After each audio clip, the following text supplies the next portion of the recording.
Good evening, everybody. Hello, hello. I'm just going to wait for those someone dialing in right this second. I'm excited to cover this all. Oh, wait a second. Let me do this.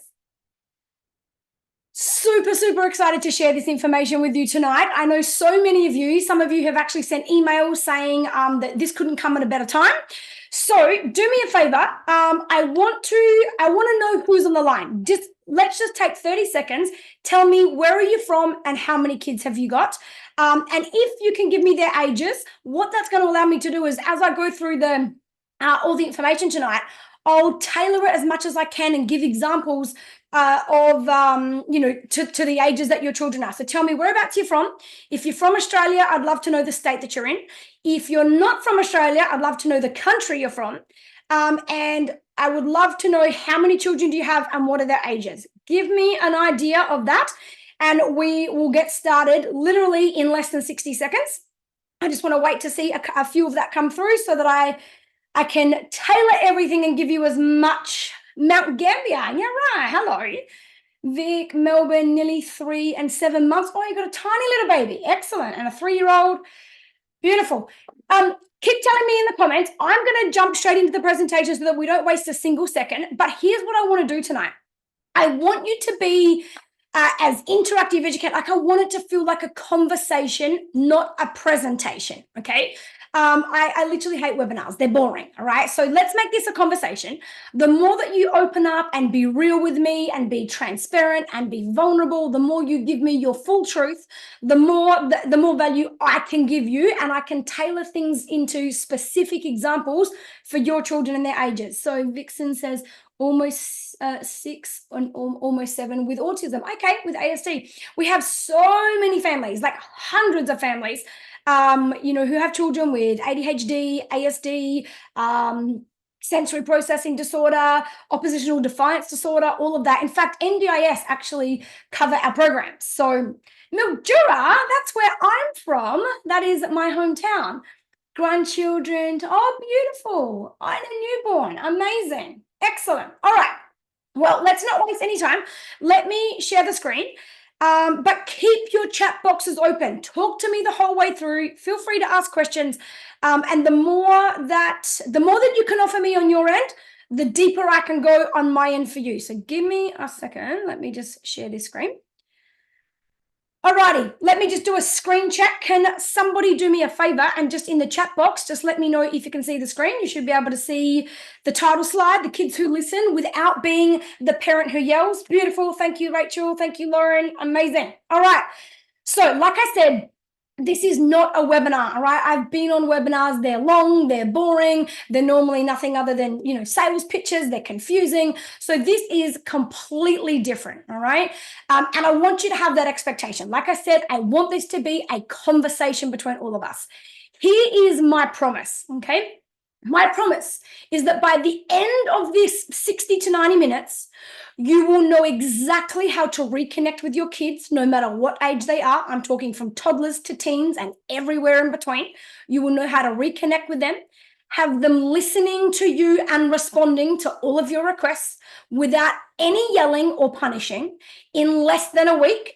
And it will only take you 15 minutes a day or less, literally or less, somewhere between 5 and 15 minutes a day to be able to implement everything that I offer you and make sure that you do not need to yell. You don't need to keep handing out punishments. You don't need to keep being the angry parent. How many of you feel like, if there's one thing you could do is just stop being angry, stop yelling, stop feeling guilty because you hate the things that you say to your children. And you're like, oh my gosh, if I could just get rid of that feeling in my life and actually have my child listen to me without me having to crush their little spirit and yell at them and, feel guilty afterwards. How many of you are in that boat? Rachel, she says constantly, I repeat myself. Okay, listen, there is a reason for this. I'm going to share something with you tonight that I know nobody else in the world teaches. I've had pediatricians, I've had psychologists, counselors, they all refer to me, to my program. They have sat in on a very similar information session to this, and they were blown away. I'm talking like pediatricians and psychologists that work with children as a career. Okay. I'm going to teach you something you will have never heard in your life. And just like the thousands of other parents, that have been looking for answers for years, if you are truly here, ready to open your heart, ready to open your mind and truly receive what I've got to offer you, I hate the cliche, but when I say this will be life altering, I really, truly mean that for you and for your parents. Here's what it requires. It requires an openness from you. So let me ask you a question before we start and I get into the juicy stuff, because I'm going to jump straight into it. Okay. Vixen says she's sassy and rolls her eyes at me and says things like, oh, that's original. Oh, right. You got one of those spirited little children, do you, Vixen? I have one of those myself. You haven't joined halfway through, Liana. Good to have you here. We literally started like 3 minutes ago, so it's all perfect. Don't worry. You literally have only missed like 2 slides. It's perfectly fine. You're right on time. All right. So, but yes, there will be a replay anyway. You'll get that tomorrow. All of you will get the replay tomorrow. Okay. Now, for this to really land so deeply in your soul that it's impossible for your mind to forget it, and you have results with your children, I mean tomorrow. I mean the very next time you talk to your children, things will be different.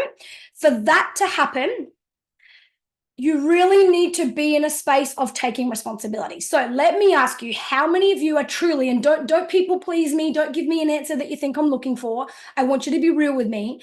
How many of you are okay with me being really upfront, knowing that I don't intend to hurt your feelings, but some truths are pretty confronting.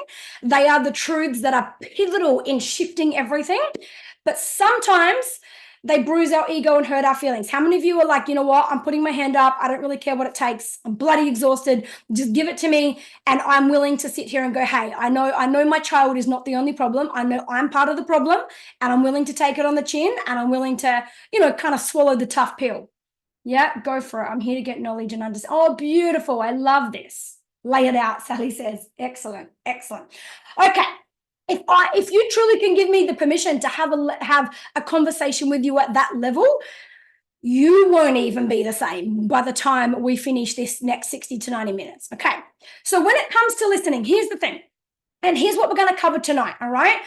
What I call my 3 secrets. Firstly, how to repair any damage you've already created and have kids who go from hating you and avoiding you to being fully reconnected with you within a week. Look, 80 to 90% of people do this within 24 to 48 hours. I'm saying a week so that if you're 3 or 4 times as long as anyone else, it's still going to happen. It's still a promise I can keep you. Okay.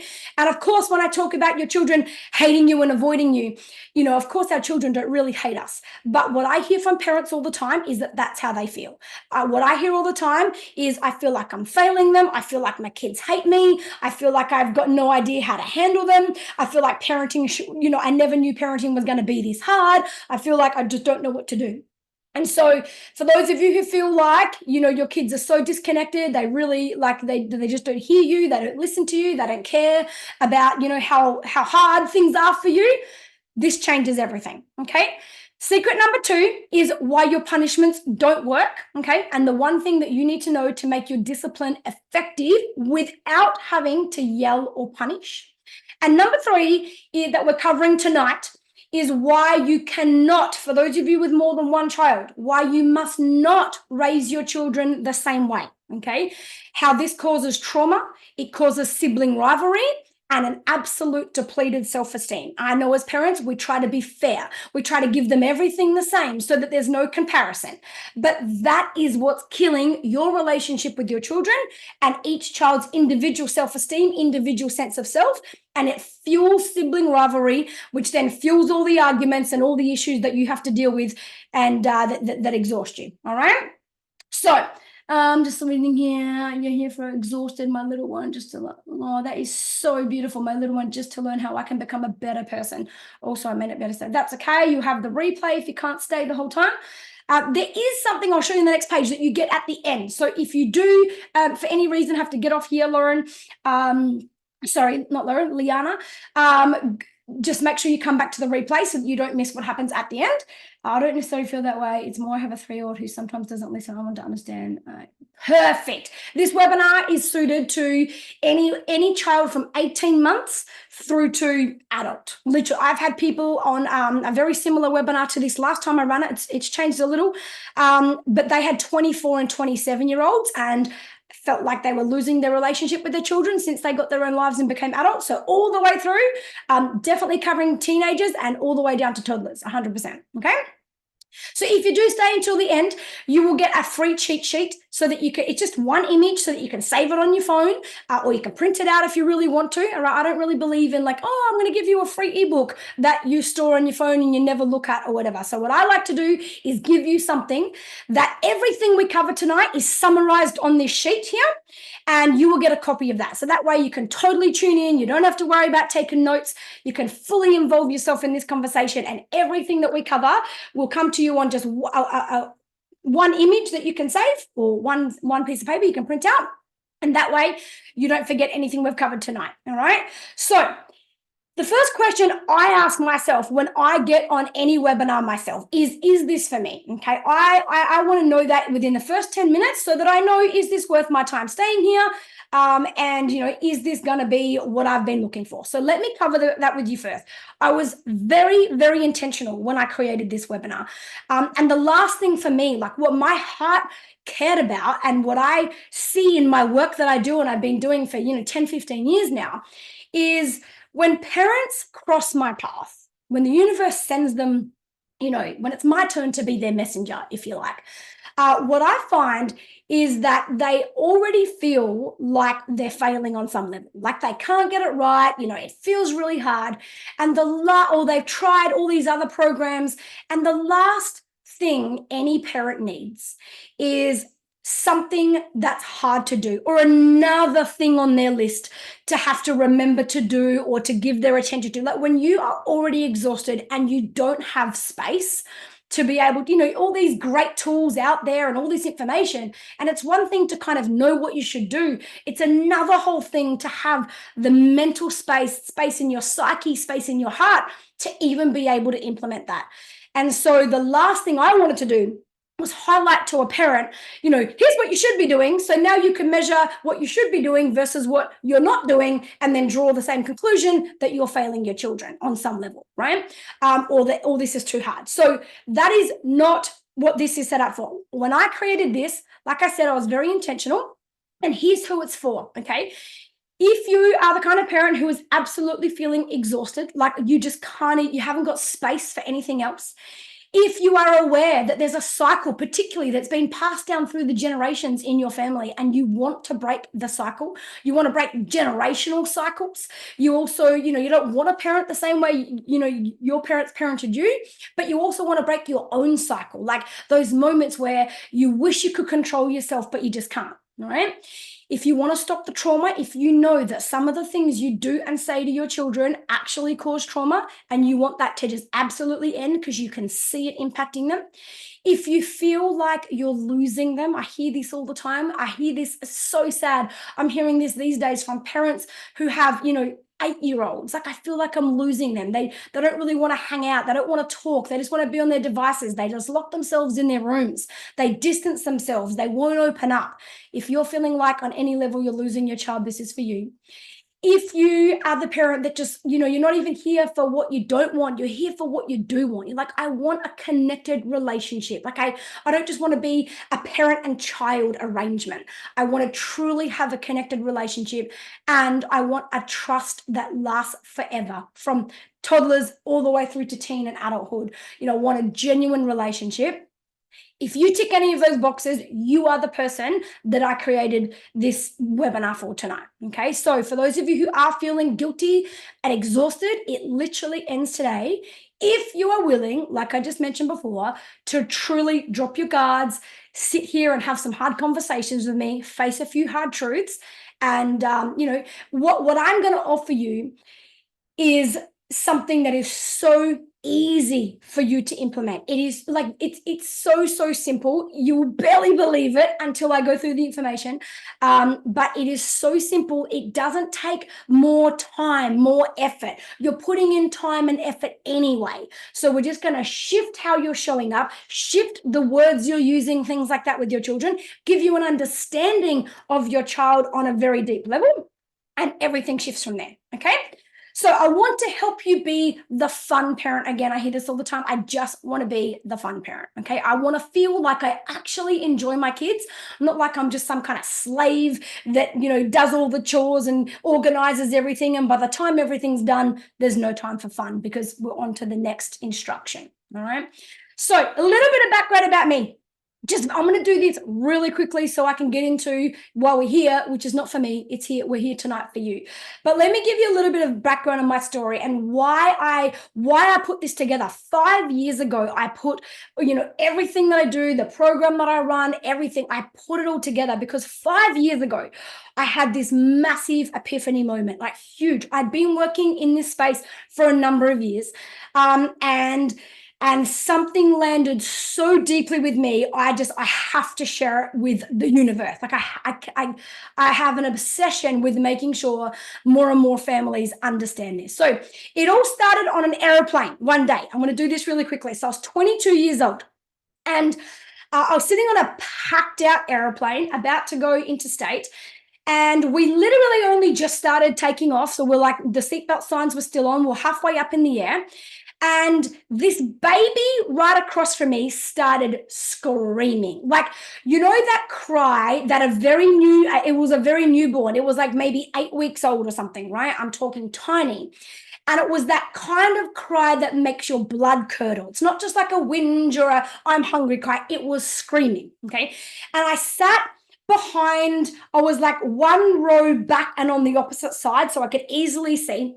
And this poor mother, like she could feel the tension of the plane within 30 seconds. Like everyone, of course, the feeling, you're like, can you please shut that baby up, right? And of course, it's not the baby's fault, but like this is going to be a long flight if you can't get that baby to be quiet.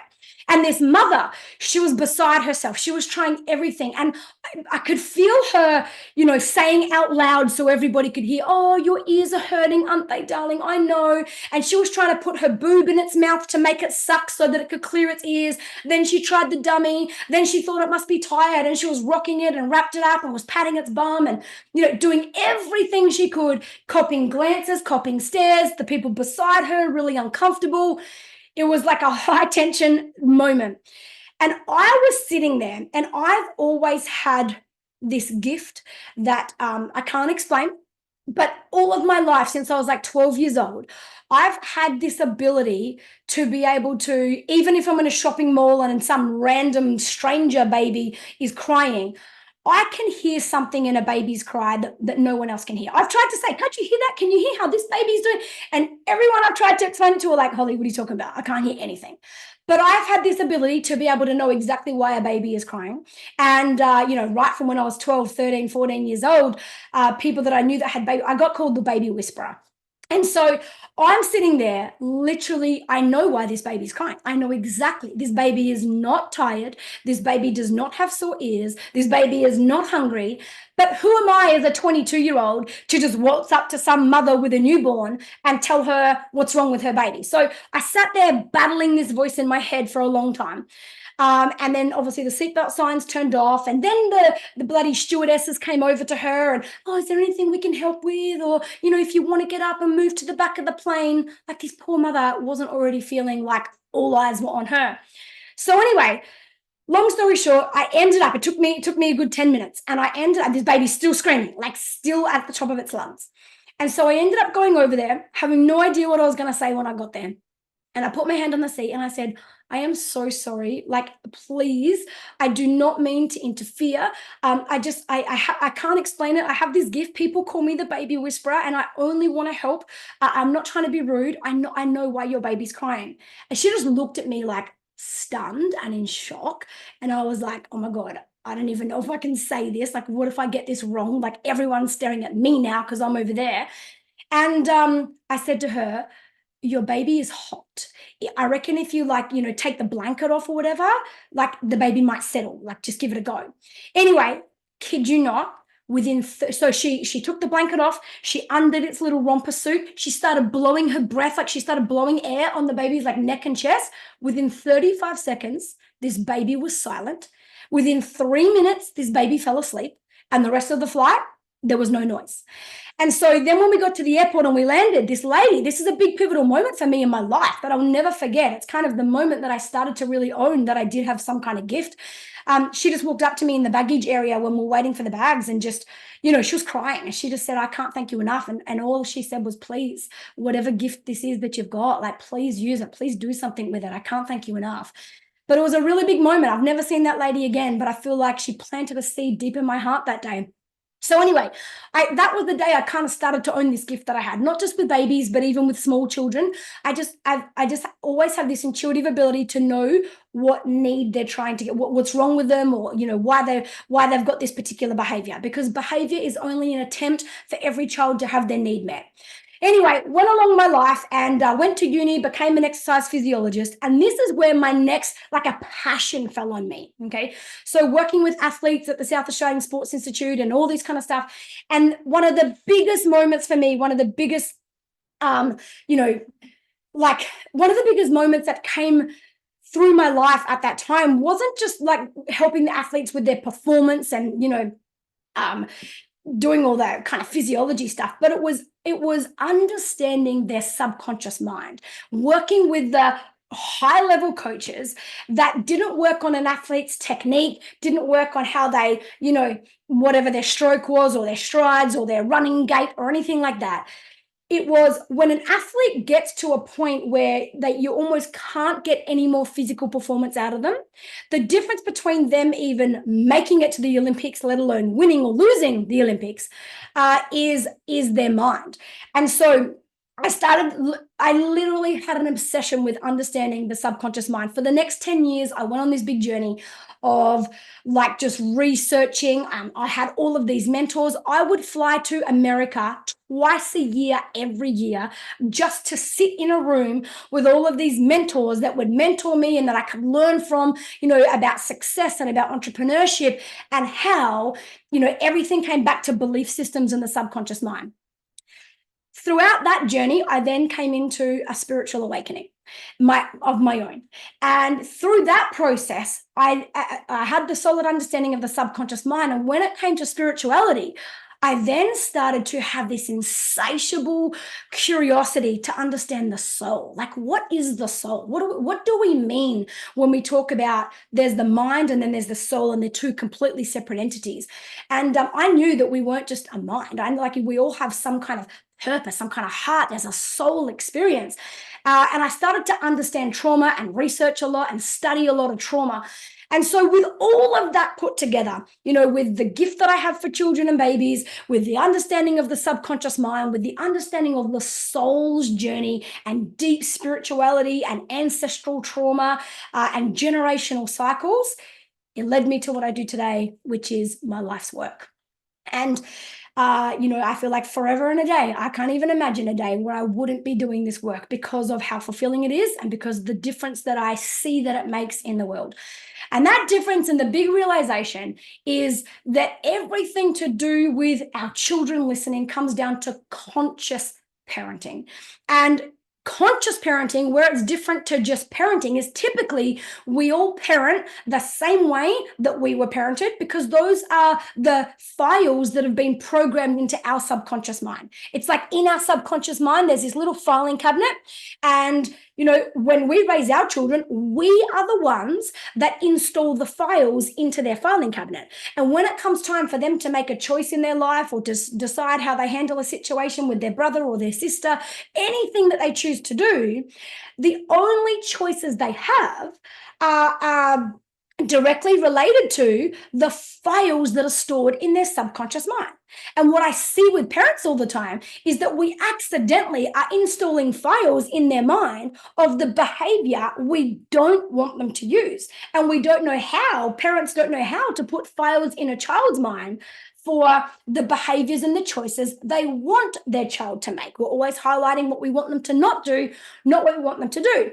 And there's, certain words and language and sentences you use to be able to really imprint the subconscious mind. So anyway, that's where my conscious parenting journey started. It's been a journey over the last 10 years. I've done some pretty cool things, worked with some amazing people. I worked with Dr. Shafali only about 18 months ago when she came out to Australia. And these days, not only do I do these things online like we are tonight, but, I run retreats and we have rooms full of people multiple times a year that come in person and spend weekends with me, healing their trauma, doing the deep soul work, clearing ancestral baggage and things like that, and really deep diving into their own life's journey, their own life purpose, as well as their parenting. So I'm just going to pause here for 1 second. That's a bit of a background. I just want to see what anyone has said here in the comments. I just let her go do what she wants or just give up trying. I feel like I have failed when she doesn't listen or do what I ask. Vixen, I hear you, darling. You represent 85% of the people that cross my path, okay? And tonight will be the last time you ever feel like that as your permanent way of feeling. Liana says she's feeling exhausted. I love my little one, just want to be a better person. Yeah. I won't better stay too long. Perfect. Okay. Yep. You'll all have access to the replay. It'll only be available for 3 days. So make sure you watch it sometime in the next 3 days and then it gets taken down. All right. So tell me this, guys. What is your biggest frustration? Let's really tailor this conversation. Tell me in the comments, is it the bedtime routine? Is it getting to school in the morning? Is it that your children back chat? Is it the sibling rivalry? If there was one thing that you feel like, gosh, if I could just solve that one problem, everything else would, either feel irrelevant or at least easier to deal with. I could deal with everything else if I could just solve that. What would that one thing be to you? Let me get a bit of a feel for this. Morning routine, morning routine. Oh, no, this is good. Here we go. Behavior is never, ever random, okay? It is nothing other than a result of your child's unmet needs. And you don't have to work out how to change their behavior.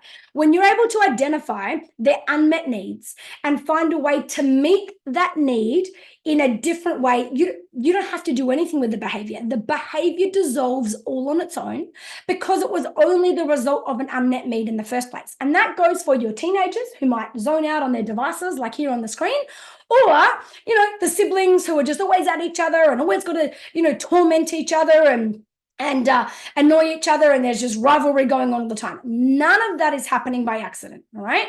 So let's get into what the real reason is that kids don't listen, okay? There are 3 problems.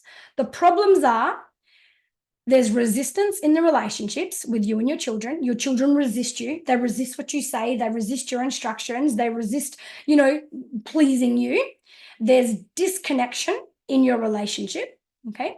And there's power plays happening.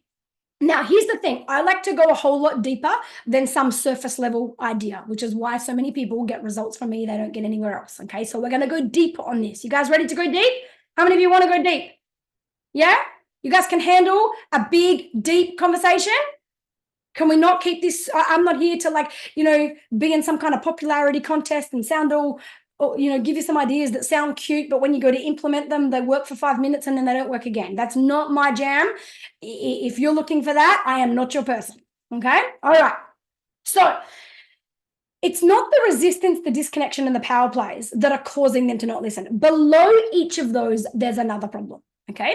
So the reason you have to nag and yell and remind your kids repeatedly, it's the whole lot of it is coming from one single place. I want to explain this to you in detail. All right. So really zone in here because this is the one thing that the whole night is based on. You understand this one thing, and the next time you speak to your child, I literally mean, and I'll show you some proof of other people saying this, the next morning, tomorrow morning, your children will respond to you differently if you understand this one thing that, as far as I'm aware, is not taught, and I have searched for it. Don't worry, I wanted to know, am I the only one teaching this? Okay. And I believe that the reason I'm the one teaching this is because of my exercise physiology background. Okay. And obviously the parenting background, but then the physiology background. All right. So I want to talk to you. I want you to imagine this. Inside our brain, inside your child's brain, there are 3 brains. Okay. At the bottom, there's the reptilian brain. that is responsible for nothing other than fight or flight response. That's what keeps us safe, okay? Above the reptilian brain, there's what's called the mammalian brain, okay, or the limbic system. The mammalian brain, this is where we are all mammals. We have to belong to a herd. This is where we want connection. This is where we respond to a social hierarchy, someone that's the boss. We want connection. In this limbic system, in the mammalian brain, this is the only place that we house our memory. Okay, so the reason you're repeating yourself 5 million times, or you're like, I've told you, how many times do I have to tell you? If I have to tell you one more time, there's a reason that your kids are not remembering, because whenever you give them that instruction, you don't know how to make sure that their mammalian brain is the part of their brain that receives that instruction. Okay, so I'll get to that in a second. I'll go a bit deeper in a second. And then on top of that, we have the neocortex. This is where we do all of our thinking, make all of our decisions, all of our logic comes from, okay? This is not fully developed in a human until 28 years old. 28. And if you have a child under the age of 8, it's like the size of a pea, okay? If you have a child between 8 and 15, it's just about non-existent also. It's just kind of starting to develop around 13, 14. It's not fully developed until 28, okay? It's not even half developed until after 18. So what you're asking your children to do is to use a part of their brain that doesn't exist. They don't have access to it. But you can't understand that because in your logic limbic system, in your neocortex, you logically are like, how can this be so hard? Like, I don't get it, because your neocortex is processing that information. Your children do not have access to a neocortex. Now, here's why they're not listening to you. Here's why no matter what you try, no matter what cute little tool you get given from something else out there, it works for 5 seconds and then it doesn't work anymore.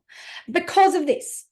Because what activates the reptilian brain is there to keep us safe.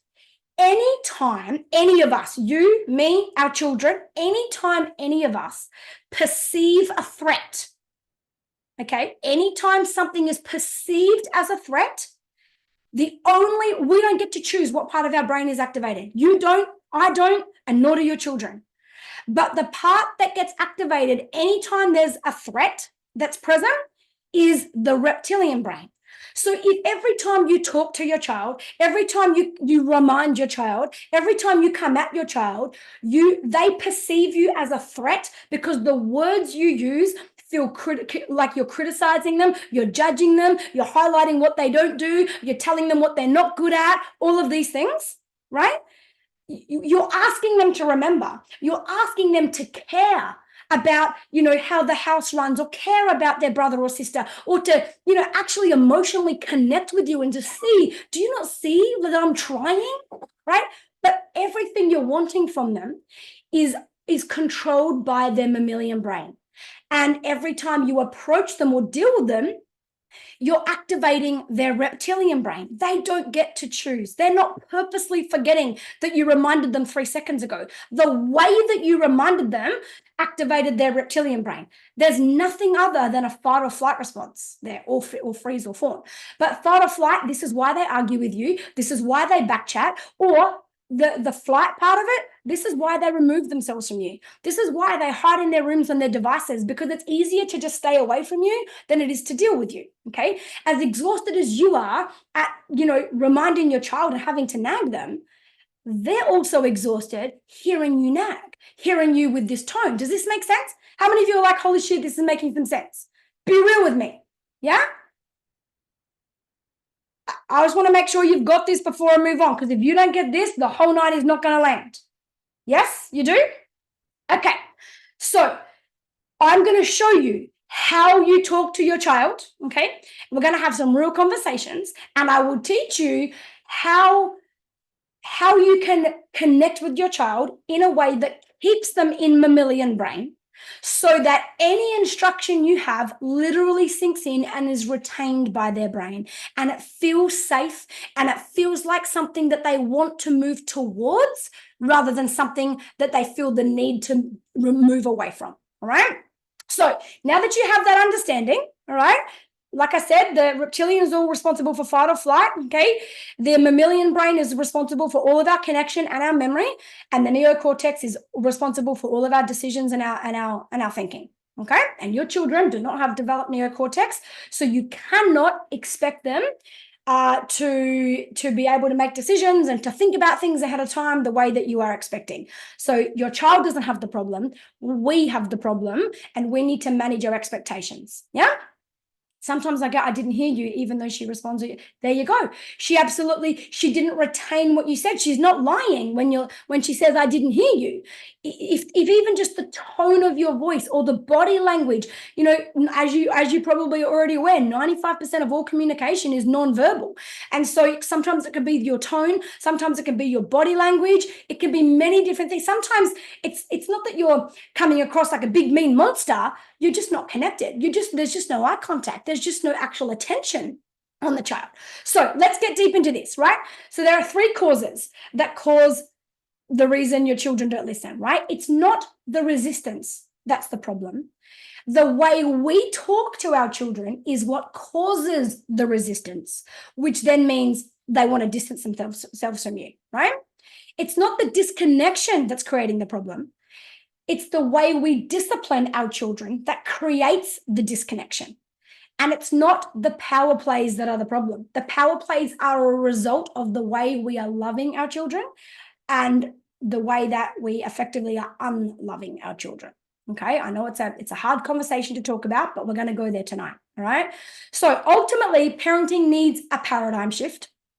And the paradigm shift that parenting needs is one that I took to heart, and I pray that you take to heart tonight. And that is that we look at ourselves, that we look at our behaviors. We don't look at our children as though they are the problem. Everything we're getting from our child, like our children come here as a blank slate. They've got a filing cabinet in their mind that is completely empty.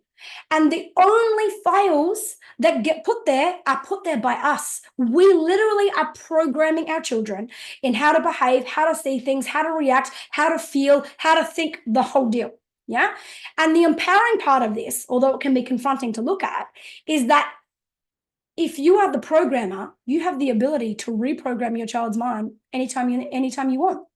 So how many of you ready? That pisses me off most of the time. No, you can say pisses me off. That's fine. Swear words are good with me. I don't. Yeah, I get it. And then when it pisses you off, Vixen, when your daughter's like, "Oh, I didn't hear you," and then you get pissed off. Well, see, when you get pissed off, now your reptilian brain is activated. You perceive a threat because you're feeling powerless, because you can't control what your child's doing. You can't make her hear you no matter how many times you repeat yourself. And so you end up feeling powerless. And when you feel powerless, that like the object, or in this case, the child, the thing that's causing your powerlessness actually is perceived as a threat by you. And now you go into your reptilian brain, and what do? You fight, you argue, you criticize, you punish. Yeah, it's right. Yeah, beautiful. Okay, let's have a look at the way we talk. You told me I could be real with you. Everyone's still on board with that idea? Yeah, we're going to go deep into the way we talk to our children, right? Now, because the way we talk to our children is what determines whether or not they perceive us as a threat. It is the way we talk, okay? So in order for your subconscious mind to be open to receiving new files tonight, this is how I say what I give you tonight is going to be so easy. You don't have to leave here and try to remember it. You know why? If you allow me to, if you're willing to, really lean into this, I know how to help your subconscious mind feel safe enough to receive these new files. And I know how to put these empowering files into your subconscious mind so that what will happen is tomorrow or the next day, you'll be talking to your child, and all of a sudden you'll be like, what the hell just fell out of my mouth? Like literally, I feel like holy just fell out of my mouth. I don't even know that I remembered that, but it just comes out of your mouth, okay? Now, for those of you who are open to allowing yourselves to really absorb this and for your mind to hold and retain this, what it requires is you, and you're in full control of this, okay? You doing 2 things. Anything that you interact with, right? Anything that you agree with, anything that you have conversation with, anything that you kind of connect with, anytime you validate that for yourself, that automatically tells your subconscious mind, this is important information. Please store it. I want to remember it. So the more active that you are in the chat box, the more that you're like, wow, oh my God, yes, all of that, the more that you are sending subconscious messages to your brain to be like, wow, this makes sense. And your brain will automatically record this. You don't have to come back and try to remember it tomorrow or try to access it with your logical thinking. Okay. So in order for your mind to be willing to receive a new file, it has to first admit and see that the current files don't work. All right. How many of you can put your hand up and go, yep, I can totally admit, totally own what I currently know how to do, what I've ever tried how to do. It might have worked, but it doesn't work good enough. Yeah. How many of you can totally own that? Yes? Most definitely. Okay. So let's have a look first at what doesn't work. Anytime you see something on this screen here that you agree with, or you're like, oh my gosh, that's me. Oh shit, that's what I say. That's what I do. Anytime that happens for you in this slide and throughout the night, put a comment in the chat box. I'm not going to read them all. It's not for me. It's for you. It's for you to actually absorb more from this than you could ever possibly remember. Okay? I'm sick of my voice saying the same things every day. All right, Pina. Today was the last day that happens. All right, if you truly open up here. So what I want you to do here is this. I want to encourage you to have a really honest moment with yourself. Okay. I want you to sit here and I want you to admit, and this is the tough pill. Okay. This is hard to swallow. Okay. But this is where 10 years from now, you can trace all the results in the relationships you have with your children back to this one night. Like it can be that pivotal. All right. So as I go through this, I want you to know something. All right.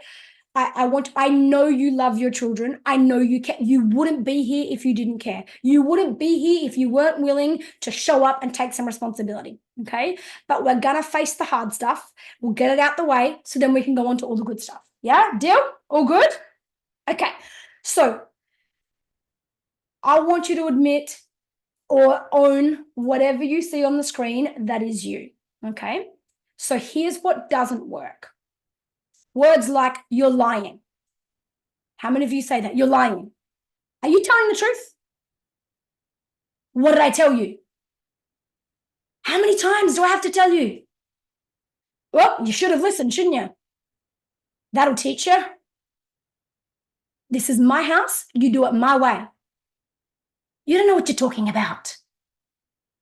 You don't like it? Tough. What I say goes. Okay? That's it. I'm done. I don't want to hear it. Say sorry. Stop overreacting. That's nothing to feel bad about. You're not old enough to understand. Tell somebody who cares. I'm not interested in what you think. When I tell you to do something, don't ask, just do it. Other kids have it a whole lot worse than you. Let's just pause here for a second. How many of you see yourself on that screen? How many of you say these things, not even just every day, probably every hour? Until I just spelt it out to you, you weren't even aware of how often you say it. About 15 of them. Beautiful, Vixen. Some of them, yes. Pina says yes. Renee, some of them. A couple, beautiful. Okay. All right. Now, here's the thing, okay? I want you to honestly imagine a child who hears this every day, multiple times a day. Many of these things, or some of these things, whatever it is for you, multiple times a day, repeatedly.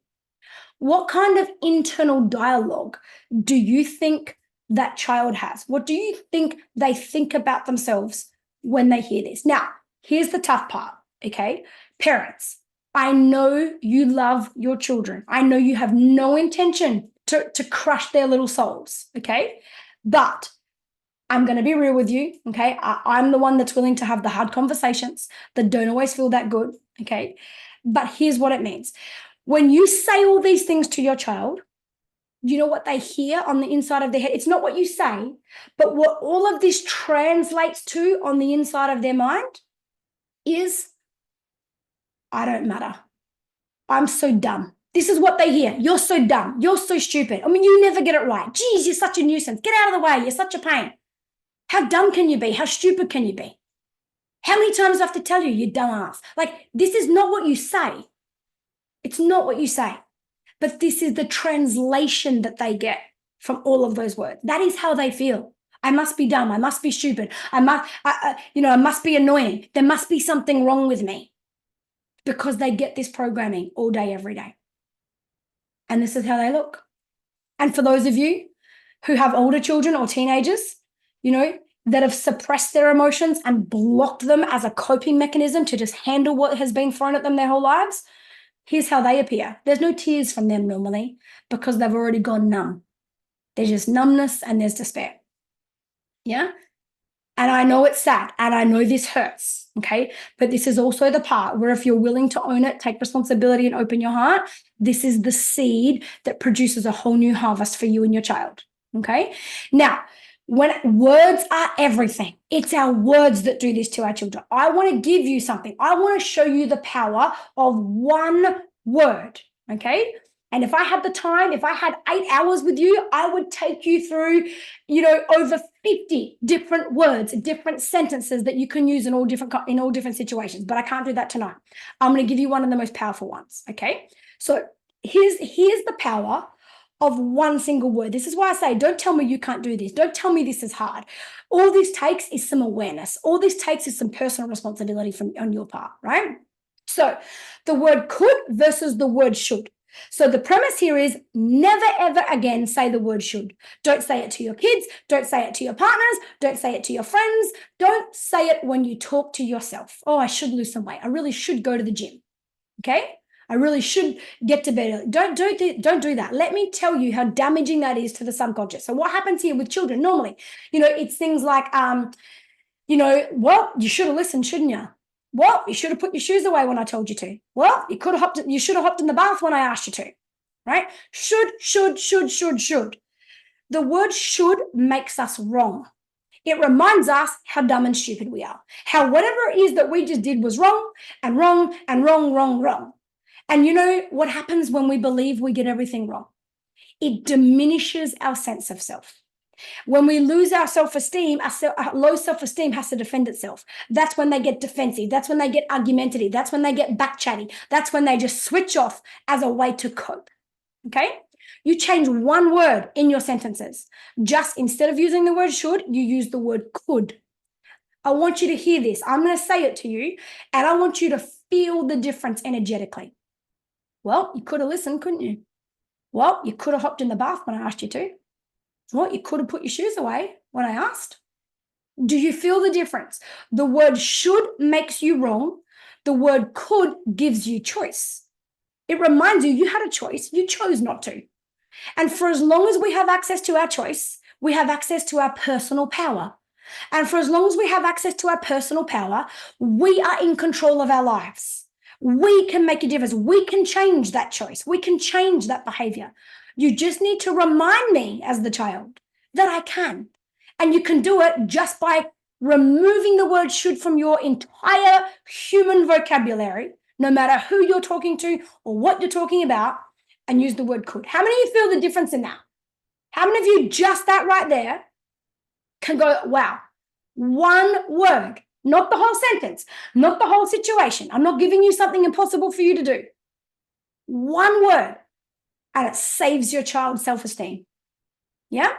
Honestly, it shifts you so much. You go from having a teenager like this is my middle daughter here on the screen, zoned out looking at her phone. And instead of using the word should, you start using the word could. You will literally see a child like this look away from their device and look for your connection. Why? Because that's a mammalian brain. Could connects them to the mammalian brain. The mammalian brain wants us. We have to be part of the pack. We want to be part of the pack. We like the social hierarchy. We know where we belong in that hierarchy. We want emotional connection. Okay? So the way we talk to our children determines whether or not they feel like everything they do is wrong, no matter how hard they try. or the little child that feels so empowered, so proud of themselves because you've reminded them that they can, and they go, oh, yes, and I know I can, and they do. Yeah? Yes, could provides more ownership of choice. Could absolutely gives you access to your choice. Okay. So when it comes to the way we talk, here's a couple of points for you. Okay. Don't say the word don't. The subconscious mind doesn't process the word don't. Okay. I don't have time to go into that tonight, but I'll give you an example. If I said to you, whatever you do, don't think about what color your pillowcase is. You just thought about what color your pillowcase is, right? And so the subconscious mind only thinks in pictures, right? I'll give you one quick example here. If I showed you the letter C, the letter A, and the letter R, what do you see on the inside of your mind? Do you see letter C-A-R, or did you see a picture of a car? What color was your car? I bet you saw a picture of a car. You didn't see a C-A-R. The subconscious only thinks in pictures. And as we speak to our children, we are putting pictures in their brain. These pictures are the files that make up that subconscious filing cabinet. So when we say, don't run, don't be so mean, don't do that to your sister, the picture that you've just put in their brain, the file you've just handed their subconscious mind, is the exact behavior you don't want them to do. Because they don't have a developed neocortex. See, if I say to you, hey, don't do that, you'll still think of doing it, but you can use your neocortex enough to manage yourself, to discipline yourself, and to not do it. But you would have thought about it, or you would have imagined it, right? But you can use your discipline to manage your behavior. But that all comes from the neocortex, and your children don't have that, especially the younger they are, all right? So don't say don't, okay? There's other words to use in place of don't. With regards to the way you talk, validate their emotions and acknowledge their intentions. That will open mammalian brain, okay? Hey, darling, I can see you're really angry about this. I know you're annoyed that I've just asked you to unpack the dishwasher. I get it. I see it, okay? Listen, I don't care if you don't do it right now, but I want it done sometime in the next 15 minutes, okay? Give them back some power. Let them choose whether they do it now or in 5 minutes' time, all right? But validate. Don't be like, oh, stop carrying on and just get it done. You always come... validate. I see you feeling annoyed about that. I know you hate doing this, but this is the deal. All right. This is what I say to a lot of parents in my program. Don't be the boss that you hate and expect them to like you. I want you to think about your bosses that you've ever had in your life or that you currently have now. The bosses that everybody hates. The one that just barks out orders, tells you what to do, never gives you any explanation for why you should do it, just says do it. And you're like, but why am I doing this? Why? But don't you dare ask a question, because you'll be in trouble for that. And nobody, that's complete activation of reptilian brain. That's why everyone hates that boss. And yet we come into our homes with the most precious beings that will ever have the blessing of guiding in this life. And we become like a boss to them and expect them not to hate us. We want them to like us, but we give them all the reasons to distance themselves and to see us as a threat. Yeah, so don't be the boss you hate to your child, okay? And then expect them to like you, all right?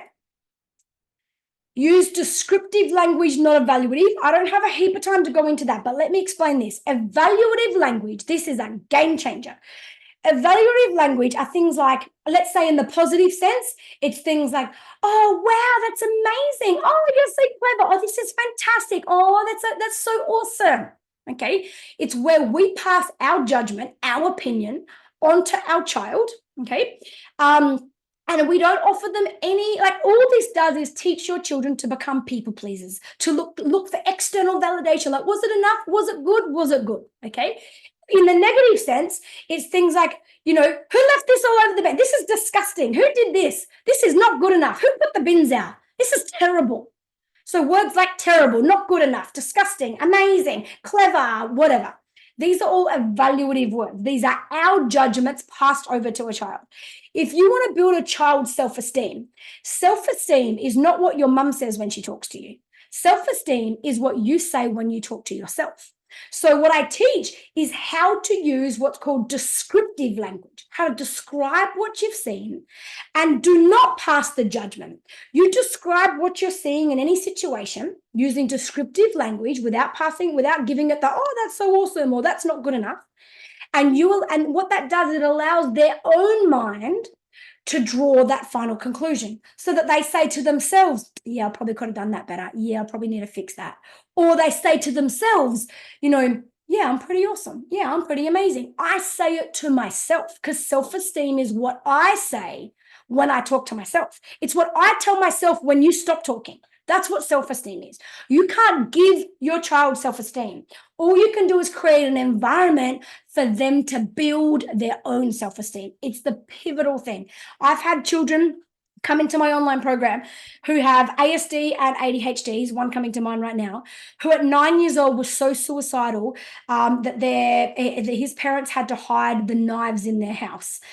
He was seeing a psychologist for 5 years, every single fortnight without fail for 5 years, and the psychologist this young boy would tell the psychologist he had this, he called it an injector monster inside his brain that would tell him he should die and how bad he is and all these things.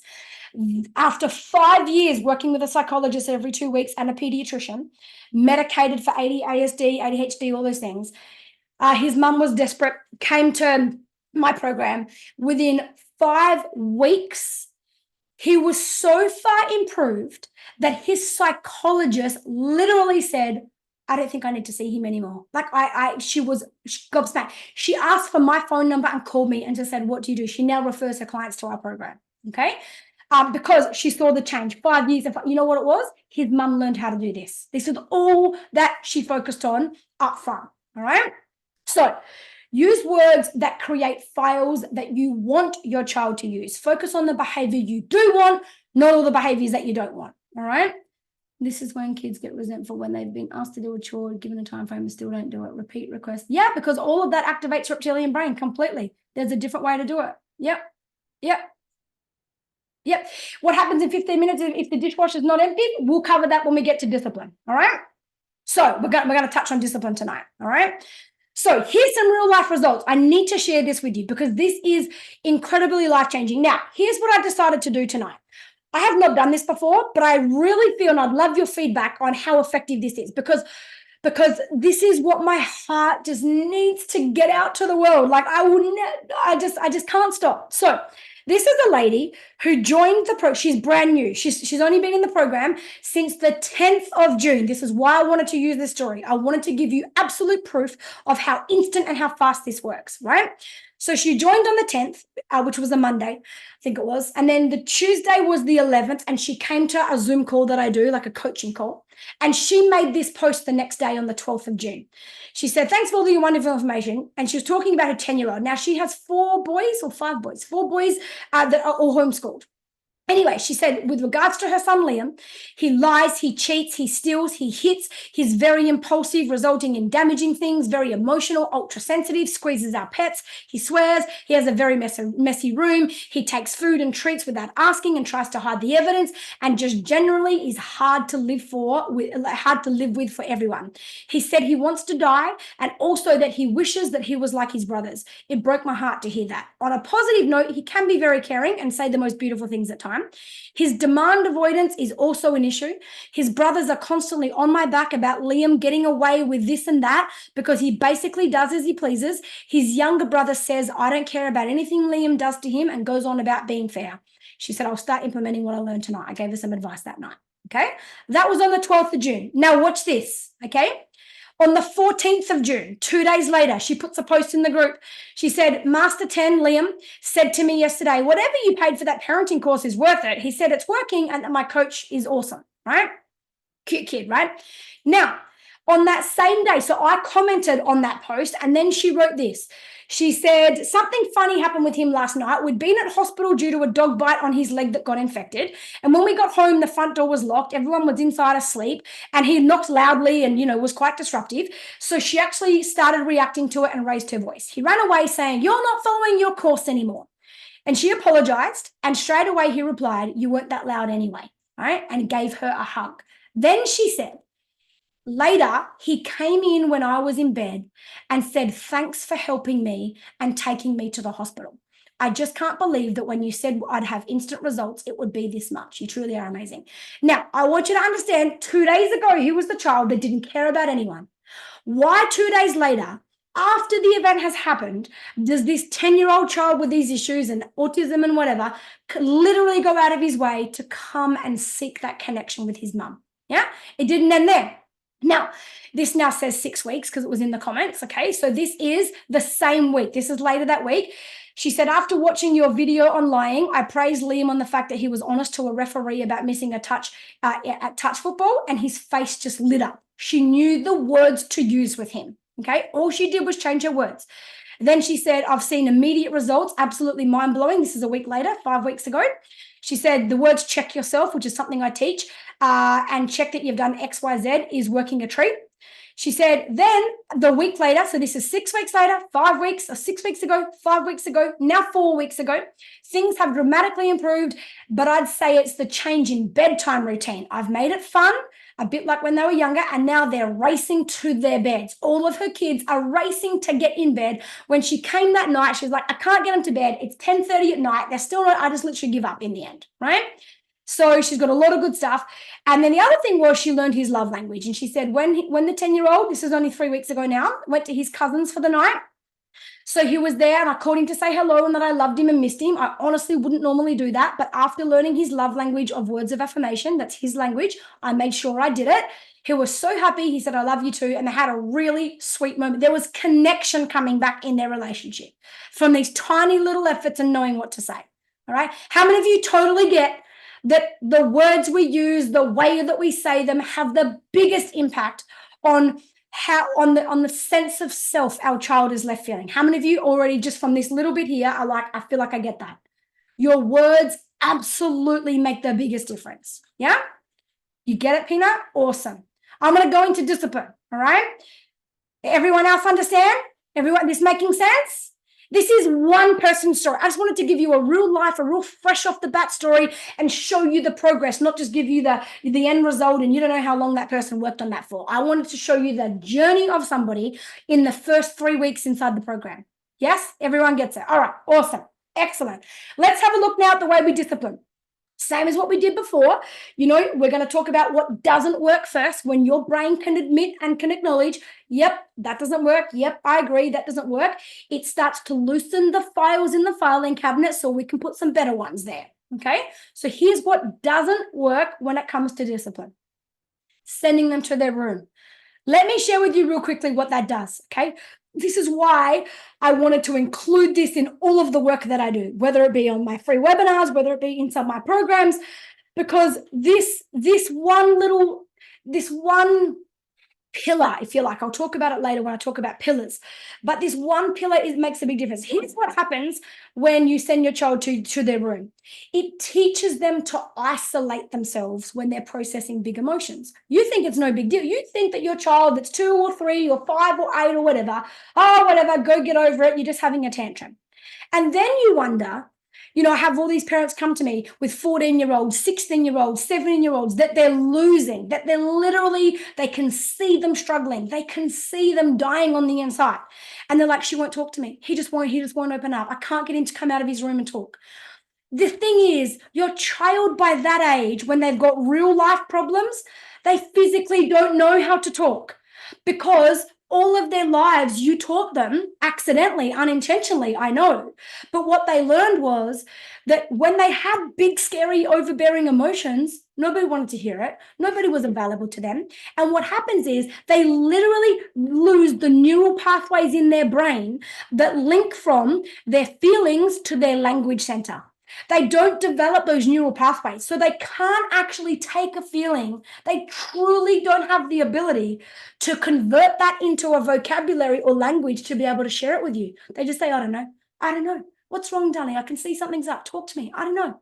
They're not lying to you. They're not trying to not tell you. They truly don't know, because sending them to their room with what are huge emotions for a 2 or 3 or 5-year-old is the same as your teenager having real life problems that they really do need a safe place to deal with. They need to be able to talk to you about it, to be able to look. This is why so many kids have mental health issues at the age of 10. Kids that literally are being diagnosed anxiety, depression. You know, by the time they're 13, 14, 15, they're turning to addictions, drugs, alcohol, God forbid, suicide, cutting, so many kids cutting, like considering just suicide ideology. So sending them to their room doesn't work. And if you do it, please, I beg you, stop doing that. Learn how to handle the situation instead of trying to make it easier for yourself and just get rid of the kids so that you don't have to deal with how you feel about it. All right. The next thing that doesn't work is smacking or reprimanding. Makes them scared of you. Yeah. Like really instills a fear-based response, but doesn't teach them to respect you at all. Sitting them in the corner, giving them a timeout, grounding your child. You ground your child, you give them that's it, you're not going out, that's it, you're not playing footy, that's it, you're not seeing your friends or whatever. And all that happens is this: the time that they would normally be at football practice or, out with their friends or out in their skateboards or whatever they're doing, that they would normally do, but at this particular day and time, in that moment, all they're going to do is sit there and build resentment towards you and collect evidence in their subconscious filing cabinet to support their own position. And once they've got evidence stacked against you, how unfair you are, how ridiculous you are, how much they hate you for this, all of those things, once their brain has got evidence to support that, you've got no way of meeting that child in middle ground. They literally, all they do is they disengage even further until you actually lose them. So grounding them doesn't work. It doesn't prevent them from making, from doing that same thing next time. All it does is teaches them how to get better at getting away with it. That's all it teaches them. It teaches them how to lie and manipulate and deceive and be dishonest and be sneaky. Yeah? Yelling at your child and intimidating them, threatening them, ganging up on them, all of this creates blame, shame, and pain, which equals disconnection from you, because all of that makes you a threat. How much of you, is this making sense? Can you understand, right? Punishment is the guarantee that your children will learn to lie and manipulate. Punishments do not work. I'm going to share with you in a moment what does work. But how many of you are just right here like, yep, I get it? Where's your comments? Talk to me, guys. Talk to me. I'm not going to move forwards. I want to hear that this is landing, because I don't like just showing up, do a presentation, and off you go. I like my life to make a difference. If I'm going to be sitting here in an evening, I'm not here to just spill out some information. I love to make connections. I love to make sure that every interaction I have with any family, on a personal level, here's what I feel. I feel like the calling on my life, as much as I love you all as parents, it's not for you, it's for the children. How I am called to save the lives of children, to save their self-esteem, to save their sense of self, to save who they believe they are as a person, is by helping their parents. Because the person they spend the most time with, the person who has the biggest impact on programming their subconscious, is you. So my goal in life is to save the children through helping their parents and helping their parents heal in the meantime. Yeah, I know a lot of you have never put it together. Oh, beautiful, Renee. I you know a lot of this information, but you've never put it together like this before. Lauren says 100%.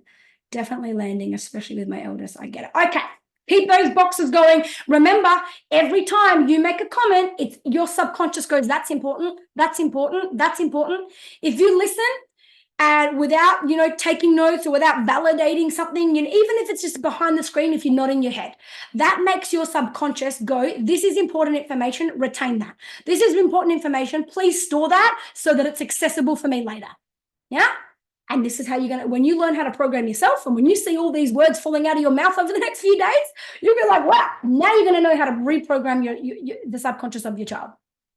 So all of this, like I said, is punishment. Okay. And punishment does not work if you want to maintain connection and build a safe relationship with your child. All right. All it does is create blame, shame, and pain. All right.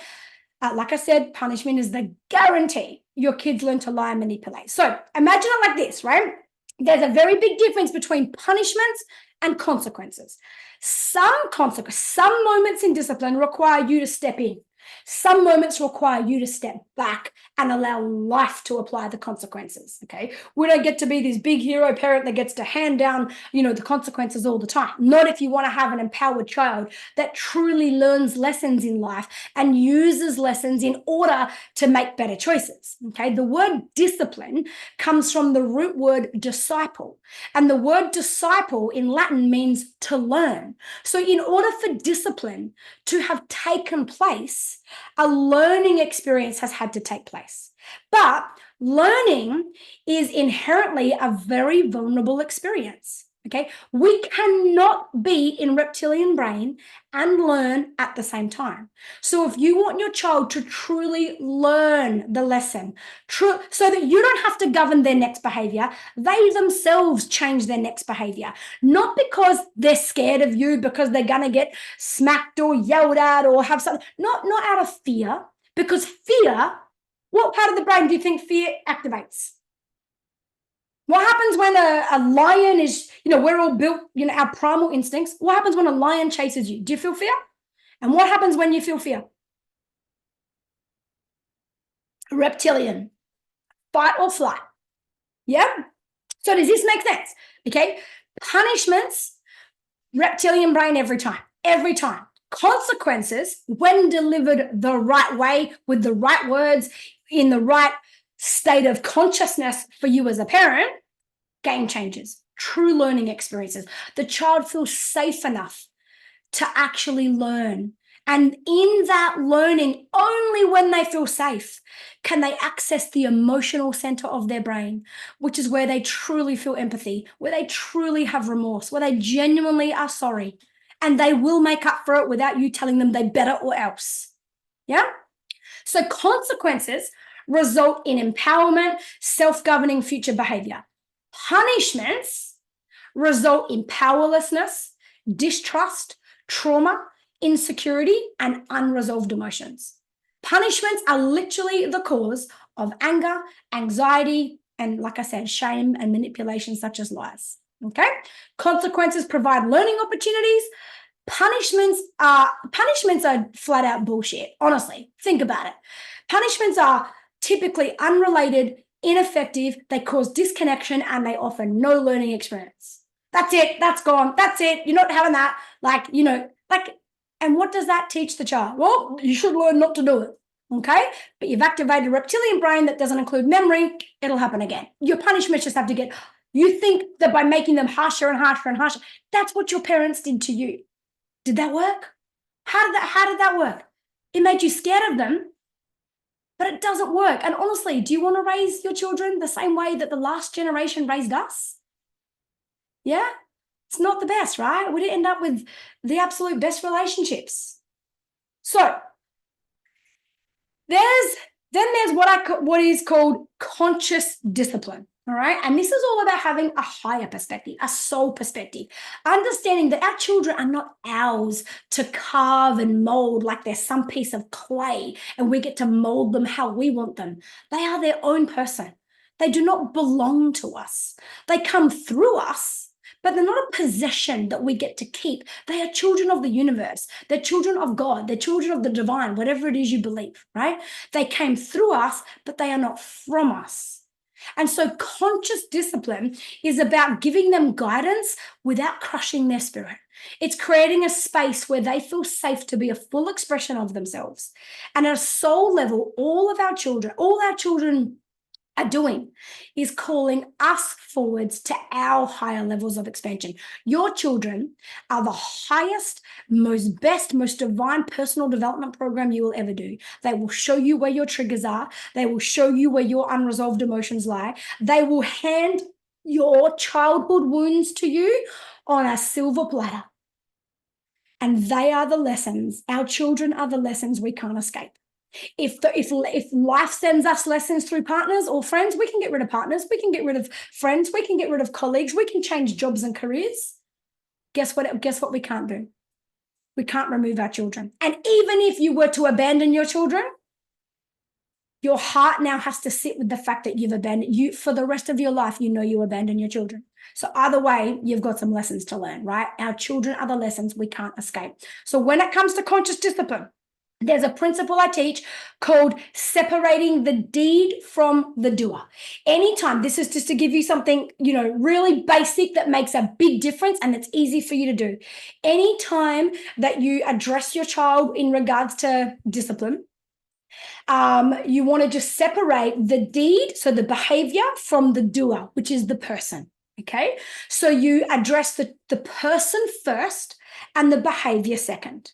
All right. And an easy way to do that is just replace the word your with the word that's. Most people say things like, gosh, you're rude, you're naughty, you're doing this, you're so loud, you're so annoying, that kind. So instead of the word your, just use the word that's. Hey, so you would say something like, hey, you're an amazing person, good person, bad choice, not okay, don't like that decision, unacceptable. Okay, you're an incredibly smart, intelligent young girl. I know who you are in your heart, and those choices are not aligned with you. So you separate the person from their behavior so that they don't grow up believing, because of all the files that program their brain, that they are their behavior, and that all of their self-worth is held in whether or not they've got someone's approval around them. Is this making sense? Now, the other thing I want to say here about conscious discipline is this. Most of the time, and this is where I'm talking more, I'll go back a slide actually, just to hear so that you understand. I'm talking about discipline here. 90% of the time, you're not actually disciplining your child. You're responding and reacting to the story you tell yourself about the child. So let's say you've got a 2-year-old doing a tantrum in the middle of the shopping mall, right? Your 99% of your reactions and behaviors are not actually about the fact that there's a 2-year-old who just got told they can't have a lolly and they're pretty disappointed because they can't have something they want. The same way that you feel disappointed when the bank declines your loan, when you don't get the promotion that you applied for, but the girl that's been working there, less years than you gets it, and you feel gypped and you feel disappointed. It's a valid human emotion. Anytime you can't have something you really desired, it's disappointing, and disappointment is a big, hard emotion.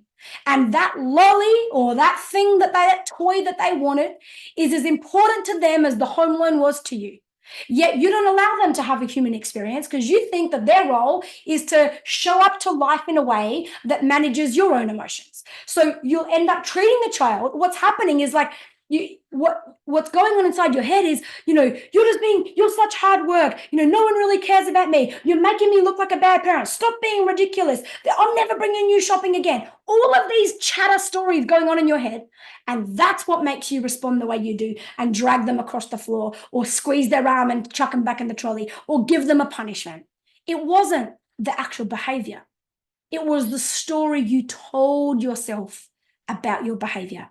You love making life hard for me. You're such hard work. I can't take you anywhere. All of those stories are your responsibility. They have nothing to do with your child or your child's behavior. How many of you can own that? Conscious discipline. Conscious means awareness. Conscious parenting means I have an awareness of myself. And my emotions are coming from my own wounds, my own emotional wounds. The fact that as a child, I always felt powerless. And now I've got a 2-year-old that's making me powerless because I can't get him into the car. So I feel like I don't know what to do. And so that now activates the wound in me that is unhealed and unresolved because I've suppressed it. And now our wounds are like a skin rash. Imagine this. You start disconnecting from your child, right? Imagine this. Imagine if you had some kind of skin rash or skin disease and it was all over you, right? And anytime your skin was touched, it hurt. If your wounds were on your skin and they hurt to be touched, how would you interact with the world? You would distance yourself to some degree. Right? When you caught up with friends, you'd probably put your hand out to shake a hand. You wouldn't go in for a hug. Why? Because the hug hurts. You wouldn't pick up your child and play, cuddle games with them. Why? Not because you don't love them, because it hurts. Okay? The wounds that you carry in your emotional body are exactly the same. You carry wounds in your emotional body, unresolved traumas from your own childhood, your own relationships, things in your past, and they are available to be touched. And if anyone is going to touch those wounds, it's going to be the child, because you've learned how to distance yourself from friends and from people, to not let them get too close, so that you can, interact with the world at a safe distance where you never get too close that you might get hurt again. But your child's a different story. And your child comes to hold a mirror up for you and show you every wound you carry. And the work is not theirs to change their behavior. The work is yours to change the story, to do the emotional healing, and to be aware of yourself and the emotions that control your behaviors. It's not the child's behavior that's causing most of your reactions. It's the story you tell yourself that comes from your wounds. This is the deep soul work I do. For those of you that love this kind of stuff or feel a resonance to this, I have a retreat at the end of October. It goes for 3 days in Adelaide. People fly in from all over the world. We have people from London. We have people from New Zealand that fly in for that. It's in Adelaide, and that's at the end of October. So if you're sitting here going, oh my gosh, I freaking need to heal, and this is another message from the universe, and, I've really got to get my shit together and, stop projecting my own shit onto my children. Stop parenting them through my own pains. Yeah? Sally says, oh my gosh, wow. Vixen, yes. Everyone get this? Making sense? How much is this landing for you? Give me a number out of 10. How much are you like, oh my God, this is hitting me? Totally. Capital says, thanks, Renee. I'm glad. And you know what? Like I said, this is one of my life philosophies. I don't intend to hurt your feelings, but I'm willing to. Right? Out of absolute love for the highest truth. Yeah. I believe this is my philosophy is I would rather hurt your feelings than hurt your future. Because sometimes we need our feelings hurt to be able to see where the wounds are. And once we can see where the wounds are, we can get to work on them. And this is something that I provide, inside even my parenting program. It's not just about learning how to control your kids and talk differently to them and manage them. What I also offer is the work that you need to do, the support that you need, so that you can become the conscious parent and stop trying to find ways to manipulate your children and their behaviors when most of their behaviors are perfectly normal. Yeah? All right. So we talked about separating the deed from the doer. So let me share with you how much this makes a difference. So Alexa said, wow, separating the deed from the doer. And there's another video inside my program called Do You Want to Win at Parenting, or Do You Want to Win at Arguing? She said, I'm a control freak, and my husband, who's her husband is a Greek man, and she said he can't handle the whole concept of disrespect. She said it's so simple, makes total sense, and an absolute game changer. She said this is where the work starts for my husband and I 1,000%, right? So simple. Here's one from Nicole. So remember that boy I told you about that was 9 years old and suicidal and, ASD and ADHD and all that? This is actually her. She said, my heart is exploding. I can see life in my son's eyes for the first time in about 5 years. And when she wrote this post, she shared it with a photo of her son the week before she started the program, and a photo of her son on this day, which is 5 weeks later. She said, it's been 9 days since he had an outburst and argued with me. And before, used to be called the Powerful Parenting Online Program, this was constant and exhausting. He's been seeing a psychologist for 5 years. He's battled an injector monster, as he calls it, who tells him bad thoughts like you should die and no one wants to be around you. He's been through self-harm and suicidal thoughts that are all linked to guilt and shame. This week, we had a dinner conversation about a challenge that Daddy and I faced during the day to have our laptop repaired, ready for her to start her new job. Xander, who's the son, had broken it months before. When she explained the challenge and explained that the repair bill was just under $600, he said, I'm sorry I broke it. And we chatted about lessons that we can take away from the situation without any guilt or shame talk. She came to a Zoom call. I told her exactly what to do, exactly what to say in that conversation, how to handle it. This child learned the lesson to the point where with ASD, ADHD, the whole deal, he connected deeply enough in his mammalian brain that he offered, like, for this child to say, I'm sorry I broke it. He hadn't said it for weeks since he broke it. Like, she never made him say sorry. That was a complete offering. Now, I want to share this story with you because this is huge. This is a situation that could have gone haywire real easy, okay? And I've highlighted the bits that I want to pull out so that we don't have to spend time necessarily reading it all. So this lady was in the program 3 weeks. If you go right down the bottom, it says, only after 3 weeks, okay?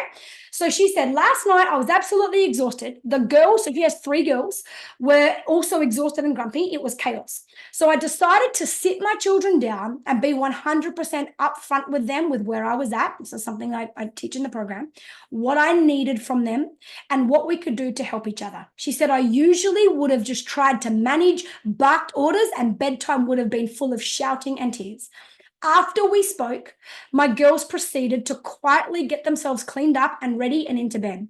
Going in to say goodnight, I honestly was so grateful and thankful and told them how much I appreciate them. My daughter then pipes up with you're welcome, mummy. I love you. You're the best mum in the world. She said, here, watch this in the yellow. I don't think I've ever had an easier, more calm or loving bedtime with them ever. And it took 15 minutes, not hours. And the next morning she made the bed and her 9-year-old thanked her for making the bed. She's like, this came from out of nowhere. She's never acknowledged me making her bed before. It's been so calm around here and I'm spending so much more time talking and laughing with them rather than ordering and dictating.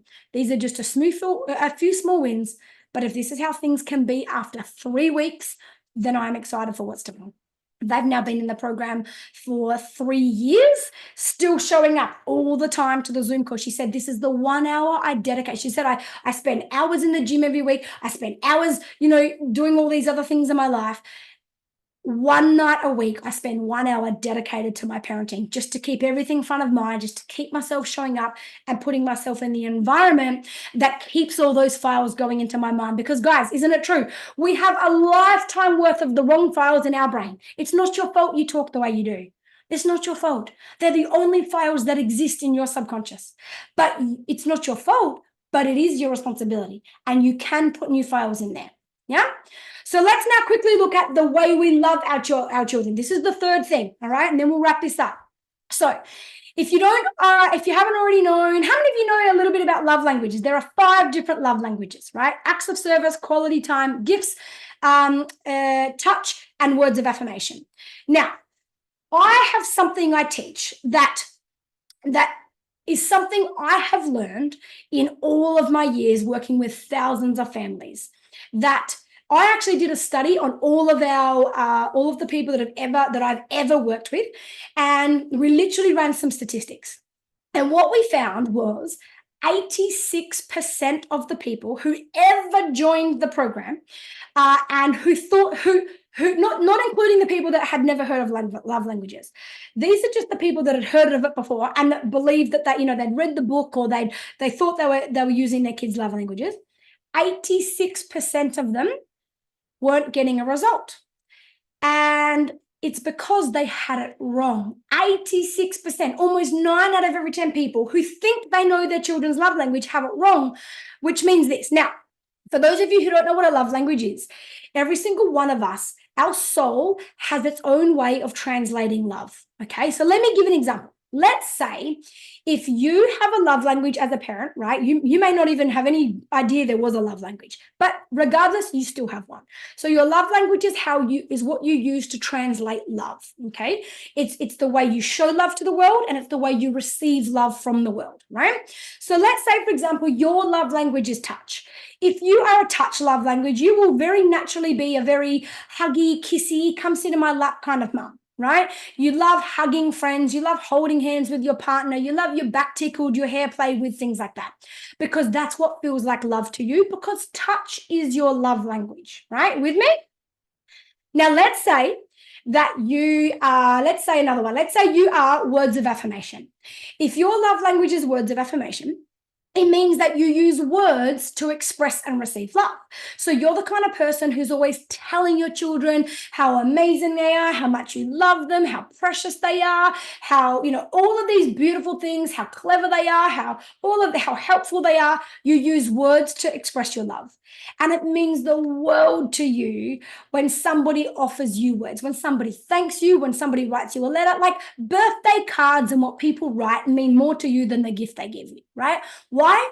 Because you translate love through words, right?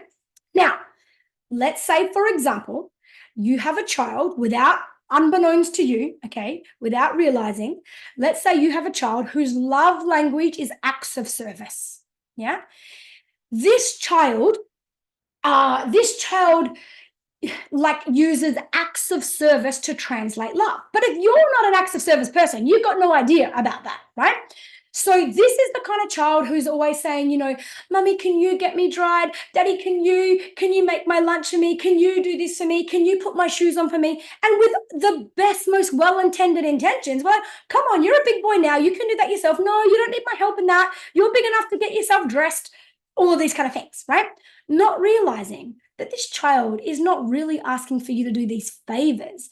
What they're doing is they're looking for love. And the way that they best translate and receive love is through acts of service. Okay, is this making sense? Now, let's say this. So with this child, here you are trying to, you're touchy and you feel you're giving them cuddles, you're telling them they're amazing, you're giving them quality time. But this child is like, you know what? I've been asking you to fix my bike. You've been promising me you promised me you'd fix my bike last weekend, and you still haven't fixed it. And that, to you, you're like, no big deal. That's okay. I'll do it next weekend. It's no big deal. I'll do it next weekend. But it doesn't matter how much you touch this child, hug this child, say all the right things. None of that translates. That's like you telling me you love me 5,000 times a day. Tell me as often as you can, but it's like you're speaking Chinese and I only understand English. So it doesn't matter how many times you told me you love me. I never heard you say it one time. Not once. But you said it. You did say it. You did try to love me. I never heard you. Because all that matters to me is that you promised you'd fix my bike last weekend and you still haven't fixed it. You promised me that you'd get me those batteries next time you go to the shops for that toy that I really want to play with. But every time you go, you keep forgetting. And you think it's no big deal. This child literally ends up feeling unloved. Not because you don't like. Think about this. Here's how I learned this, right? I'm going to quickly go into the adaptive love language and the authentic language, because here's how I learned this. And I encourage you to do the same here. Look at your own life, okay? Look at your own childhood. I guarantee you 99.9% of you have at least one parent that you didn't feel loved by growing up. With your neocortex, you logically know your parents love you. Like, I know my mum, this is how I know my mum loved me. I know she did the best she could. But growing up, I never felt like she did. And it wasn't until I understood love languages that I understood why. And thankfully, I was blessed enough to learn this lesson before I had children, so I couldn't make the same mistake with my children. Yeah, I know my mum tried to love me. My mum did everything, right? My mum is acts of service. So she would drop me off here and take me there and, pay the money for me to go away on basketball camps. There's not a thing I missed out on. None of that meant that she loved me to me. All I cared about was basketball. And the only thing that mattered to me is that she was never on the sideline, never at a game. And the very few times she came to a game in a final, I remember standing at the foul line, ready to take some foul shots, some really important foul shots that would put us ahead in the final. And I looked over at my mum because I wanted her. I craved for her to care enough to actually be there to watch me. She wasn't watching. She was talking to the friend beside her. I don't even know how much of that game she watched. Gutted me. Why? Because my love language is quality time. Quality time doesn't mean I need a lot of your time. It means I need the whole of your attention in the little bit of time that I've got. I don't need a lot of time. Your quality time child doesn't need you sitting with them for hours. They just need the whole of your attention. They need the quality part of the time. There's very specific ways to do that, right? So you grow up feeling unloved, not because your parents didn't love you, but because they had a different language to you. And because of that, it never translated. Is this making sense? My daughter does it all the time, all the anger stuff. She always goes to her room, writes me a letter, draws me a picture. She always gives me a cuddle and says sorry for what she did. Okay, so when she's drawing you pictures and writing you letters, I'm so glad you raised that, Vixen. So you said she always goes to her room, writes me a letter, draws me a picture. She always gives me a cuddle and says sorry. Just right there's 4 languages, which means she's not being authentic. Let me share. This is the perfect slide for me to share this with you, okay? Write you a letter is words of affirmation. Draw you a picture is giving you a gift. Giving you a cuddle is touch. And saying sorry is words of affirmation again, okay? Now, that's a child that is craving for connection with you and doesn't know how to get it. She's willing to try anything. Okay. Now, here's why 86% of people get it wrong. Because what I've realized is that there's what we call an authentic love language, and then there's an adaptive love language. The authentic love language is the language that belongs to your soul. Like that is something that can't be changed. But here's what happens with our beautiful little children. They need love so badly.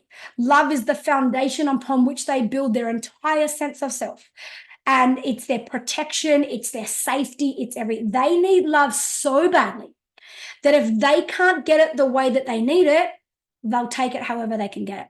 So subconsciously, here's how amazing they are. Let's go back to this, words of this acts of service child.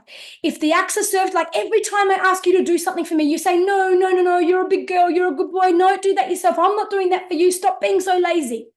Every time I ask you for love the way I need it, I get nothing from you. But I need love from you so much that I will work out where I get your energy, where I get your attention. So I've worked out anytime I ask for you to do something for me, you don't do it. I just get shut off from you and I even get in trouble.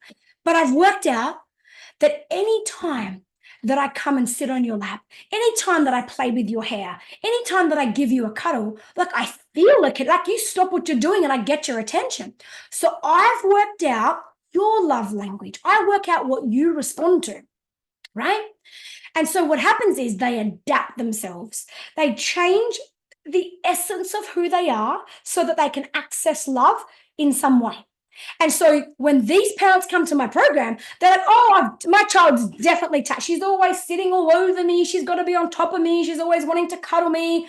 But as I hear about what's going on in these children's behaviors, I'm like, listen, I just want you to have an open mind. I'm going to suggest that what you think their love language is not. Here's what I want you to try. I want you to go and do ABC, and I want you to let me know how she responds to that. And based on how she responds, I'll then give you XYZ. But I need to know how she responds first. And within 2 or 3 weeks, we work it out. It's like we crack this code, and instantly it's a game changer for the child. Self-esteem, responding, listening, the whole deal. Yeah. Sibling rivalry massively changes because, and I'll get to that in a second, actually. On weekends, we have a device-free. Beautiful. Okay, so the way that we love our children literally impacts their self-esteem, okay? If we question our parents' love, we question whether or not we are enough, right? Now, here's the slide I talked about at the beginning of the night, okay? Different people have different needs. So we cannot raise our children the same way. If you are raising all of your children the same way, somebody's needs might be getting met and the rest of their needs are not. It literally causes trauma. It creates sibling rivalry. Why? Because they see each other as a threat. I see my brother or my sister as a threat to me getting the attention and the love that I need. So there's a concept I have called fairness, not sameness. What's fair is that everybody's needs get met. But this person's needs are touch. This person's needs are words of affirmation. This person's needs are quality time. So with the quality time, when it's bedtime, so what I used to do with my children, the touch child gets her back tickled and her hair stroked. The acts of service child would get carried up the stairs to bed. I'd be like, hey, would you like me to help you get dressed? How about I pack your school bag ready for you I'll do something that's an act of service. Yeah. Would you like me to brush your hair after you get out the shower? Yeah. And the other child, quality time, I wouldn't do any of that with her. I'd sit with her and we'd just talk, or sometimes we'd read a book. They all this one didn't get their back tickled. This one didn't get a book read to them. Why? Different people have different needs. What's fair is that all of your needs get met, but you are not the same people, so they do not get met in the same way. Yeah? And this is something you teach to your children as well in a whole nother way. Okay? The last thing I want to share, is this making sense, guys? Give me some feedback on this love stuff, because we're getting to the last slide now. Yeah?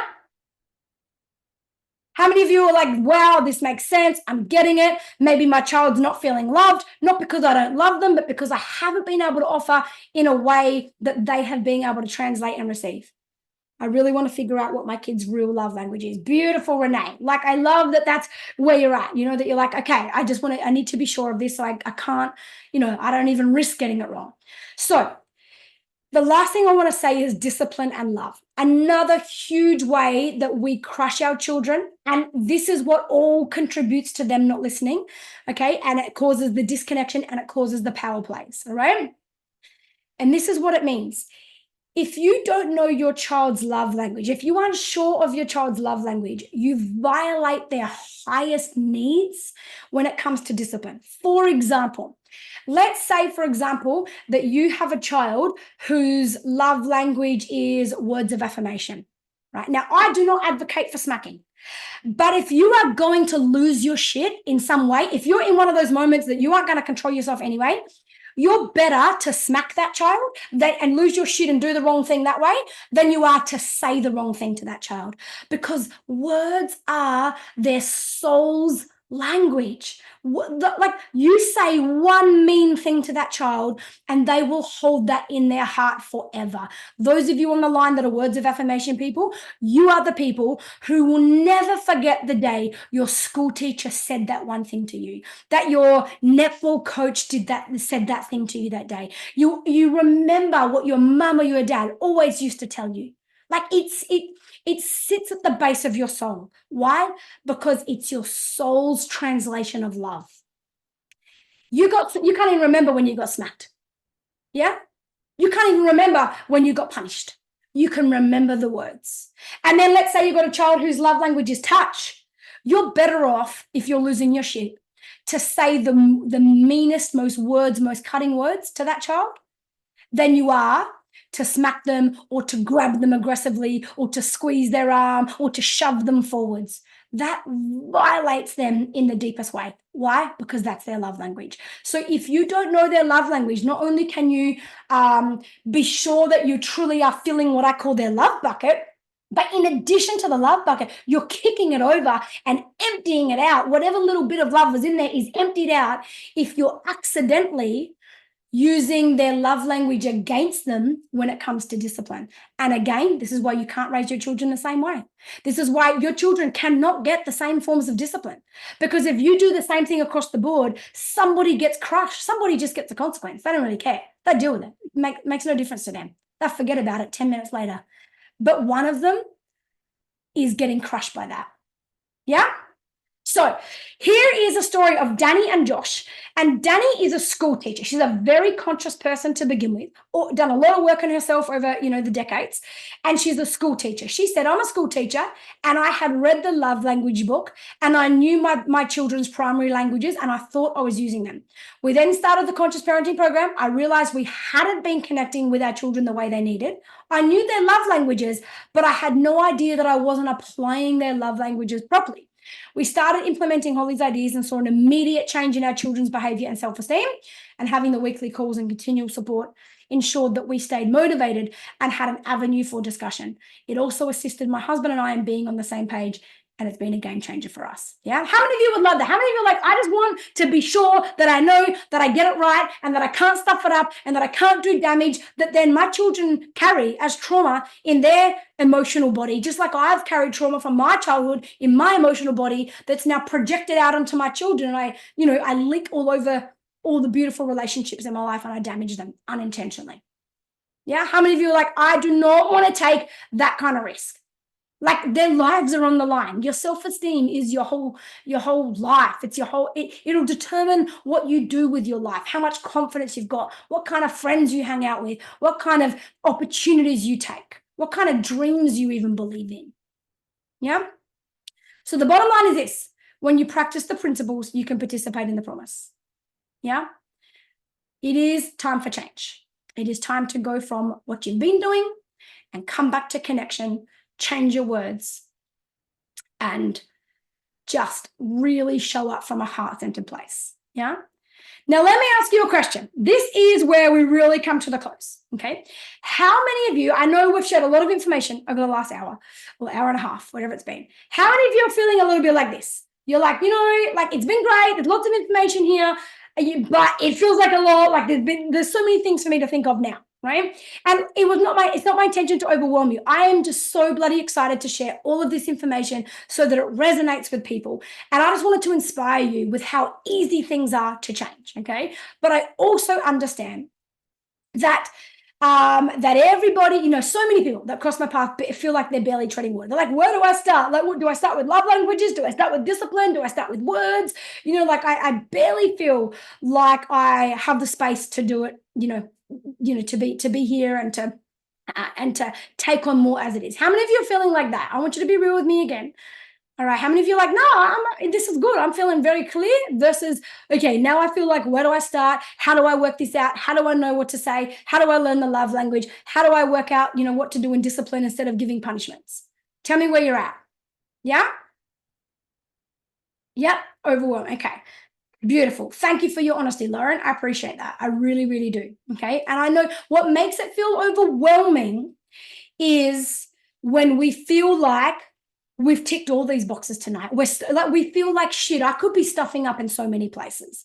And where overwhelm is a great sign is that your heart has recognized how important it all is. And so now you've got this feeling of like, I just want to fix it. Is that fair to say? Is that how you're feeling? Like, how do I fix it? What do I do? Where do I start? What's the first thing to focus on? Yeah. Beautiful. So let me ask you, how many of you would be okay if I just took the next, 10, 15 minutes to just quickly, as we wrap this up, to share with you what I put together for people that feel like that, for people who are like, okay, what do I do now? Where do I start? How do I learn all this so that it's not overwhelming, so that I can have my hand held and only be shown the next, I promised you at the beginning of the night that I would show you how you do this in less than 15 minutes a day, somewhere between 5 and actually 12 minutes a day. Yeah? How many of you would like to know that? And I just want to be clear, I am not going to continue. I mean, I don't need this, right? With all due respect, we can wrap it up now. I can leave, my kids are good, all that kind of stuff. I truly, if you don't want to be here, it's fine. But what I would love to do is share with you, how do you work this out? What do you do? This is why I put together a program. We only have, 90 minutes, 2 hours tops. I like to be done on these maximum 2 hours, right? I don't have 3 days to sit with you like I do in my retreats, okay?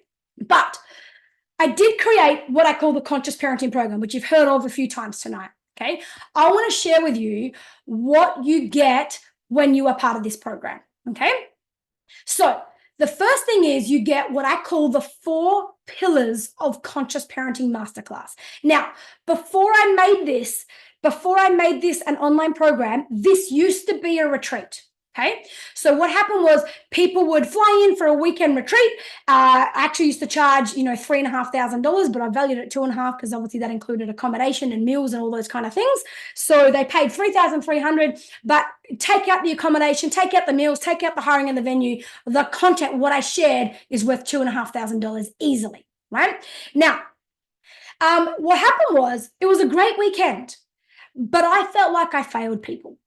Okay. And that's why I stopped running retreats and I made it an online program, because what happened was they would feel like that hose in the face. Great retreat, had a great weekend. But what I realized is people need time to implement every step one at a time so that they're not overwhelmed. People need feedback on the spot because you're not raising little robots, you're raising people, and people are different. This child responds different to this child. What worked for this child last week doesn't work this week. Why? Because they're adaptable, they're resilient, they're people, they're not robots, right? So this is why I made it an online program, right? It's $2,500 is what that masterclass alone was called. Now, here's what it consists of. I call it my crystal ball theory. We all say as parents, oh, if only I had a crystal ball. You do have a crystal ball. It is this program, and I'll share with you why. These 4 pillars make up, if you were to look into the future and look into any one of these areas of your parenting, you would know exactly how your child is going to turn out, and you would be able to know what you need to change now to prevent that thing, you would have all the signs of emotional trauma, of resistance, of reptilian brain, all of these things. So the first pillar is love languages, self-esteem, and praise. Okay. What I realize about this in conscious parenting is that when it comes to parenting, there is not one thing. There are 4 things. And I call them pillars because just like pillars that hold up the roof of a building, it doesn't matter how right you've got it over here or how right you've got it with love languages or discipline. If this pillar over here is weakened, it puts pressure on all of the other pillars, and eventually the roof still comes down. Not because you weren't good at something, because one area was weak. How many of you have noticed that in parenting? It's like you can take 3 steps forward and then all of a sudden, you stuff up one time, you shout one time, you do something wrong that you feel guilty about one time, and it literally takes you days or weeks to get back connection. There's a difference. It literally sets you back. One stuff up can do that. Why? Because we're dealing with people. And when the reptilian brain is activated, it now is on more high alert, becomes more hypervigilant, looking for those threats again. Okay. And that's why we feel like we can go so far backwards, right? So the first thing we cover is love languages, self-esteem, and praise. How to make sure you praise your children with those descriptive words so that you do not build a people pleaser. You build a person who has their own sense of self. Okay. Once you've got that in place, then they respond to your conscious discipline.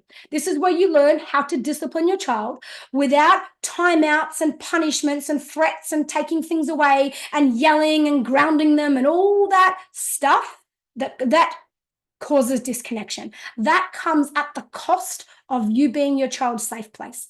And the whole point of being a parent and being a conscious parent, it's not to raise them when they're children. It's so that when they're teenagers, and they're truly faced with big life issues. Let's say you have a child that gets pregnant at 14. You want that child to be able to come and say, Mum, I'm so disappointed in myself. I know this is going to disappoint you, but you are my safe place and I need your help.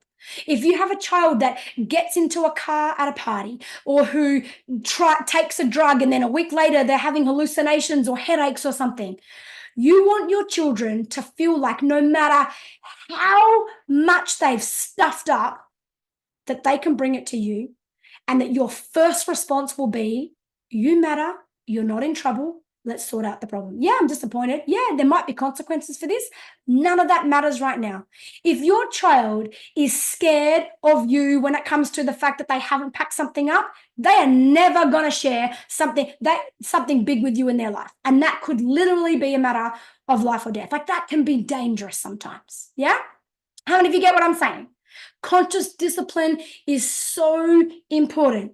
It determines whether or not they believe you are their safe place. Yeah? Not the scary one. Like I remember thinking to myself this, I will never remember feeling like this, that I decided and I made the deepest decision. I mean, it makes me cry still I feel it in my body when I think about it. I decided that in life, my children will stuff up. There will be some big mistakes. And in the moment where they're big mistakes, instead of their response being, don't tell my mum, I want their first response to be, I need to call my mum. I need to call my mum. It doesn't matter how big the problem is. I need to call my mum. Conscious discipline will teach you how to do that without damaging it and how to actually still apply discipline, actually still have some very firm, very rigid boundaries that hold the values of your family without being scary and without setting them up to lie and manipulate and all those things. The third pillar is all to do with conflict, connection, and communication. This is where you learn how to talk to your children, what words to say, what not to say, the sentences to use in discipline, in love, in praise, in every single thing, in sibling rivalry, in resilience, in adaptability, the whole thing. Yeah. And then the fourth pillar is emotional well-being and trauma. How to identify if there's any trauma present, how to fix trauma, how to stop it in its tracks, how to go back and repair something, how to validate and meet your child in every single one of their emotions, their anger, their grief, their anxiety, their guilt, and how to manage your own as well. Yeah. How to not project yours onto them. Yeah. So those are the 4 pillars. Now, here's what Emma said. She actually has 4 kids, only 2 of them here in this photo. She says this. She said, this program has been the most revolutionary thing I have ever done. The 4 pillars gave me every answer that I needed for all 4 of my children, and I'm blown away by how easy it is to follow and implement. Okay. Each of the videos, guys, is between 5 and 12 minutes. 5 to 12 minutes. You can watch one a day. Yeah. We literally saw changes in our household overnight. I wish I did this program sooner. And she said, if parenting came with a manual, this would be it. Okay. So the first thing you get is the 4 pillars of conscious parenting masterclass, right? Then you get the full program on how to get your kids to listen. That on its own, we've always sold for $397. Okay. When it comes to that program, this is accessible on any device, It's online, it's video based, it's a self-paced program. It's literally been designed for busy parents to get very quick results in as little as 10 minutes a day. Some videos are 5 minutes, some are 9 minutes. The longest one is 17 minutes in the program, and there's 1 or 2 of those. The rest of them are between 5 and 12 minutes, okay? I made it so that you're like, I can just listen on the way to school, you know? So here's the proof of, I should say, this works very fast, okay? Here's some of the words that I teach in the program and what a whole bunch of people said. Megan said, I used the words check yourself. My daughter was filling up a bag with water while sitting on the bench. I said, Kay, can you please check yourself and see if this seems like a safe thing to do? And instantly her child stopped. She's like, I was through. I couldn't believe it, right? She didn't say, what are you sitting on the bench for? I've told you to get off the bench. None of that. She knew what words to use, yeah? And he says this, oh my gosh, oh my gosh, oh my gosh. I tried this when I got home from school yesterday. She said, my 5-year-old reacted the best. However, blah, blah, blah, forget that. Go down to where the pink lines are. She said, just to add, she used the words next time. She said, just to add, it worked the first time I said it. Shoes were left on the lounge room floor yet again. So she says, next time, can you please put your shoes away in your room? And within 4 seconds, Mr. 5-year-old picked them up and put them away. And she said, I nearly fell off my unicorn, right? She couldn't believe it. She's like, how does this work the next time I talk to my kids? Anna Maria has twins. She said, yep, I use next time. I didn't get angry with being late to school, but when they protested that I was leaving the classroom too quickly, out came the next time we get to school on time, I'll be able to stay longer. No arguments, just a nod. She said, yes, that's a big win so far. Her twins were born very, very premature. They were born at 25 weeks. And because of that, they had a lot of separation anxiety because obviously they were in, NICU for many, many months. And so when her children started school, there was a lot of separation anxiety. She couldn't leave the classroom until she did this program and everything started working. And Georgia, she said, I found myself saying next time for everything. I also followed some other steps and my toddler has not had a tantrum all day. Holly's an angel mama. All right. This is how fast it works when you learn what to say. So just to clarify, you get the masterclass worth $2,500. You get the full program of getting your kids to listen. You then get the love languages program, which we've also sold for years at $397. Okay. So it's a total of $3,294 worth of value. Yeah. The love languages, this is Christy, okay, she has a teenager. She said, my girl that I couldn't connect with, who blew up at the drop of a hat, was constantly shutting down and I had no idea how to parent her. She now talks to me, she shares her feelings, and she responds in those moments where she would usually shut down. It's amazing, and I'm not even halfway through the program, or halfway through the love languages, actually. It's so exciting to think where we will be when I can piece it all together. Anyhow, I just wanted to say thanks, yeah? And this is Nicole. She said, oh, Holly, I could kiss you. Listen to this. She has 4 children. Watch what happened. This is 2 weeks after starting the program. They were in quarantine at the time. She said, we've had some family meetings. It's something we teach in the program, how to have a family meeting, how to run it, what to say, how to get everyone on board. She said, we chatted about independence, responsibilities, and assigned some chores. This morning, my son, who was 9 at the time, got up and got himself ready for school and emptied the dishwasher without prompting. My daughter, who was 7, got up and showered herself and got ready without prompting. The car ride was full of chatting and laughing. I thanked them for how calm and happy I felt this morning because of their contributions. She said, last night, my son and daughter also played Lego and watched a movie without any fights. And so she chatted to her husband about a concept that I have called what gets rewarded gets repeated. And she explained descriptive praise to him. And he went out and smashed it and connected with both of his children using descriptive praise. Not saying, oh, well, you're amazing. You guys are so awesome. Yeah. Descriptive praise. The children told themselves how great and awesome they are. All right. So Recapping, masterclass, $2,500. The Get Your Kids to Listen, just under 400. Love Languages program. On top of that, you get a 100-page full color printable workbook. I made this because I know not everyone likes to watch videos. Some people prefer to do it old school. They love to take notes. They love to highlight things. And back in the past, I used to sell that completely separate to the online program. You could just buy the book. It's got everything I know. It's the whole entire program in a written book that you can print out and have with you. And that used to sell for $497. Okay. And still to this day it does. In fact, we've had people that have asked, can I just get the workbook? We haven't done it for the last 12 months, but we have people that just get the work, or in the past have got just the workbooks. Okay. $3,791. Here's what it looks like. It's an actual workbook. Every single thing that you cover in the program is in it. So you use it as you're watching the videos. And it's also got pages for printouts so that your brain, your subconscious can be reprogrammed so easily. I have done all of the work for you. This took me 7 months to put together. There's not one single thing. If you choose to use it, it's up to you. You can print them out. You can cut them out and put them around. I encourage you to put them on the back of the toilet door. These are all the words that you're learning to say so that you can stop saying should and start saying could. You can learn how to use the word next time and all these other things, right? It's 100 A4 pages. Christy and Tanner, she said this was a godsend for us. My husband is quite old school, doesn't like to watch videos, so she watched the videos herself, and at night they'd sit down and go through the workbook together in the evenings. She said the cutouts were plastered all over our walls, and our changes have happened so quickly because the right words are right in front of our eyes. She said, you've made things so easy for us, Holly. It's been so easy to find time for this, and I get so much out of just a 5 to 10 minute video on the way to school pickup. Yeah? How many of you think this is ridiculous value? Like everything is done for you. All you have to do is press play. Yeah? How many of you like to feel like Christy and Tanner and be like, everything's changed. It's so easy. I haven't had to spend much time. I'm doing 5 to 10 minutes a day and things are changing. Yeah? All right, let's recap it. Okay? $2,500 on the masterclass. You get the How to Get Your Kids to Listen for $397. The Love Languages program, $397. The printable workbook, $497. You then get, listen here, I'm going to do 3 things in a row here. Not one. You get 3 different ebooks. Here's why I made these. Because, and we sell these for $33 each, right? So you get $99 worth of value there. Here's, so $3,890, right? This is what they look like.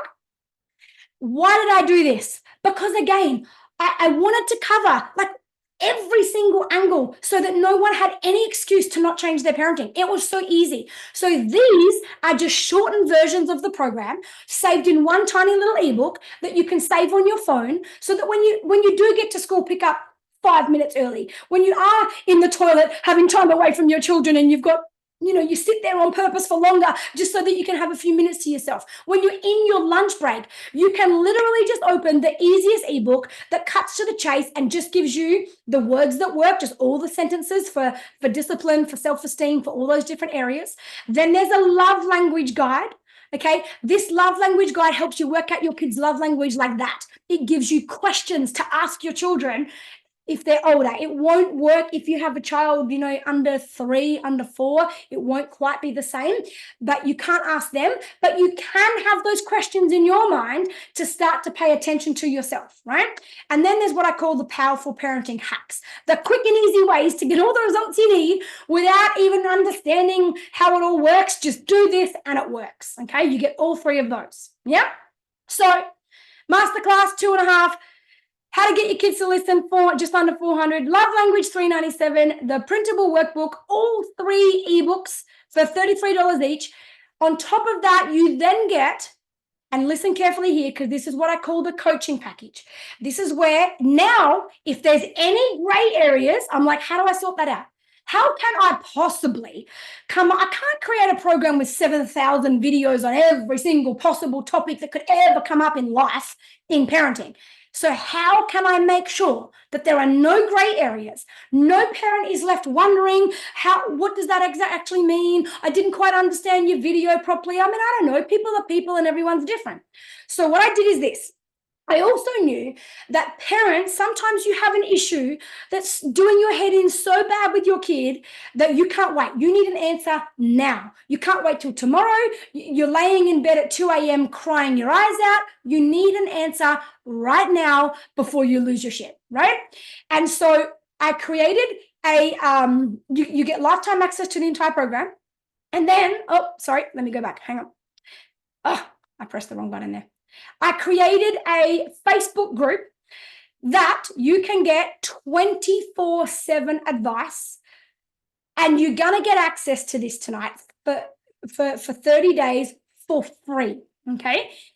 I say this is worth thousands of dollars, not 1,000. We have had people that just because of the Facebook group, just because they could put up a post that was answered in seconds by conscious people, not by random parents, only by myself or the conscious parents that have done this program 24/7. You can put up a post at 2 a.m, and by the time you wake at 7 a.m, I bet you someone's answered it.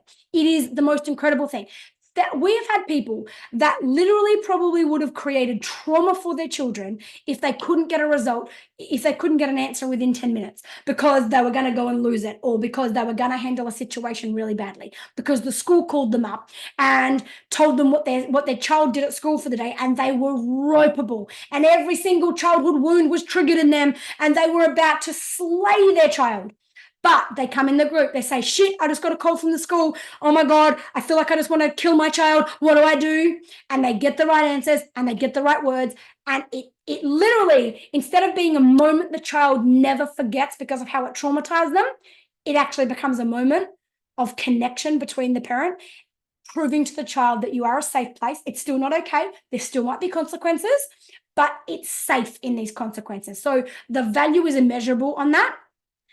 $4,890 plus, because you cannot put a price on that Facebook group. Here's what Di said, right? She is an ex-police officer. She had PTSD, and she openly admits she used to treat her children like they were criminals. She used to berate them and basically abuse them. And she openly shared that in our community, okay? She said the Facebook group has been the most helpful part of the program. It's where I get help in the very moment I need it. Last week, my kids were fighting and she felt like she was going to lose it at them, but she didn't want to respond wrong and undo all the amazing progress. So she locked herself in her bathroom, and I put up a post in the group asking what to do. Within seconds, I had an answer on exactly what I needed to do and say. I went out to my children, immediately implemented the advice. The fighting stopped. The kids resolved their problem by themselves. They accepted the consequences I gave them without any tears, because the consequences were fair and relevant, which is something we teach. And we enjoyed the rest of the night together. It would have gone very differently if it wasn't for this group. She said, I also love being able to search for topics in the Facebook group. You know, it could be any time of the night. You can type in tantrums, teenagers, back chatting, separation anxiety, like name a topic, put it in there. We've covered it before, and you can watch all of the replays on the Zoom calls, which I'll explain to you next, okay? She said, I can watch the replays in my own time, and it's taken all the overwhelm away without taking away any of the value, yeah? Okay. Last slide. We're wrapping this up here, and then I'm going to share with you. You're getting the masterclass worth $2,500. You're getting the how to get your kids to listen worth $397. The love languages $397. The 100-page printable book $497. The 3 different ebooks $33 each, $99 worth of value. Cannot put a price on the fact that you get lifetime access to it, which means as your kids go through different stages of development, you can come back and revisit. You get 24/7 advice inside the Facebook group. You're going to get that completely free for the next 30 days, okay? After that, you can choose if you want to remain part of that. And the last thing, and the biggest part of the value, is that I run weekly group coaching calls every Tuesday night. If you can't make it, you can watch the replay. Every Tuesday morning, you put up your questions. There's a post that goes up. You put up your question you want to ask on the call. You come to the call that night.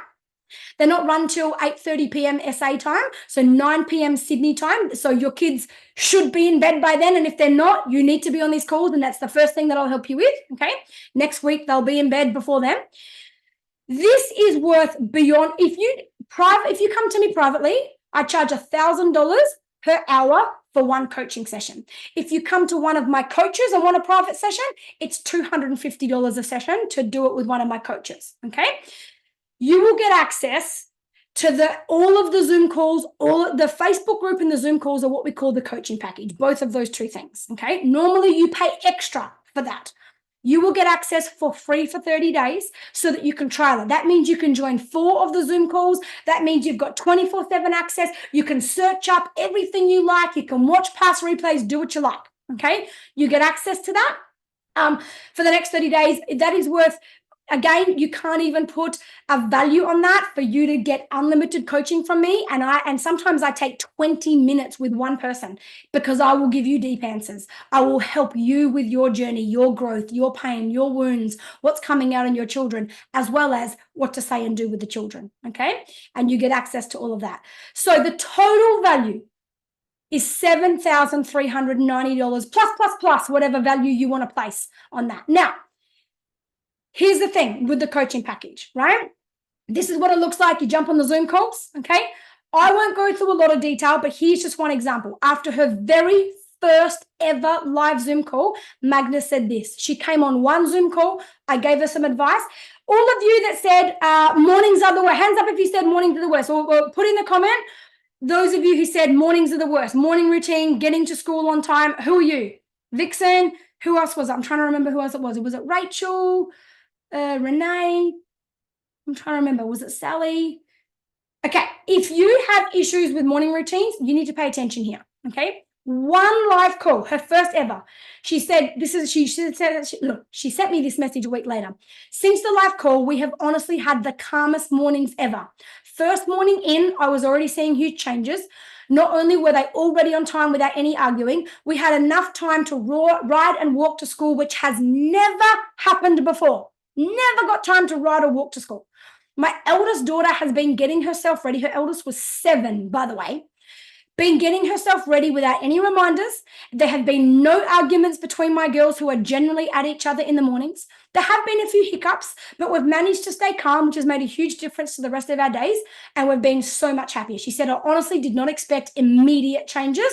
And I was initially nervous about the call, but now I can see the benefit and I'm overjoyed with the instant results. How many of you want instant results tomorrow morning type of thing? Like you come to the Zoom call Tuesday and I'm talking Wednesday morning, you do not have a bad morning.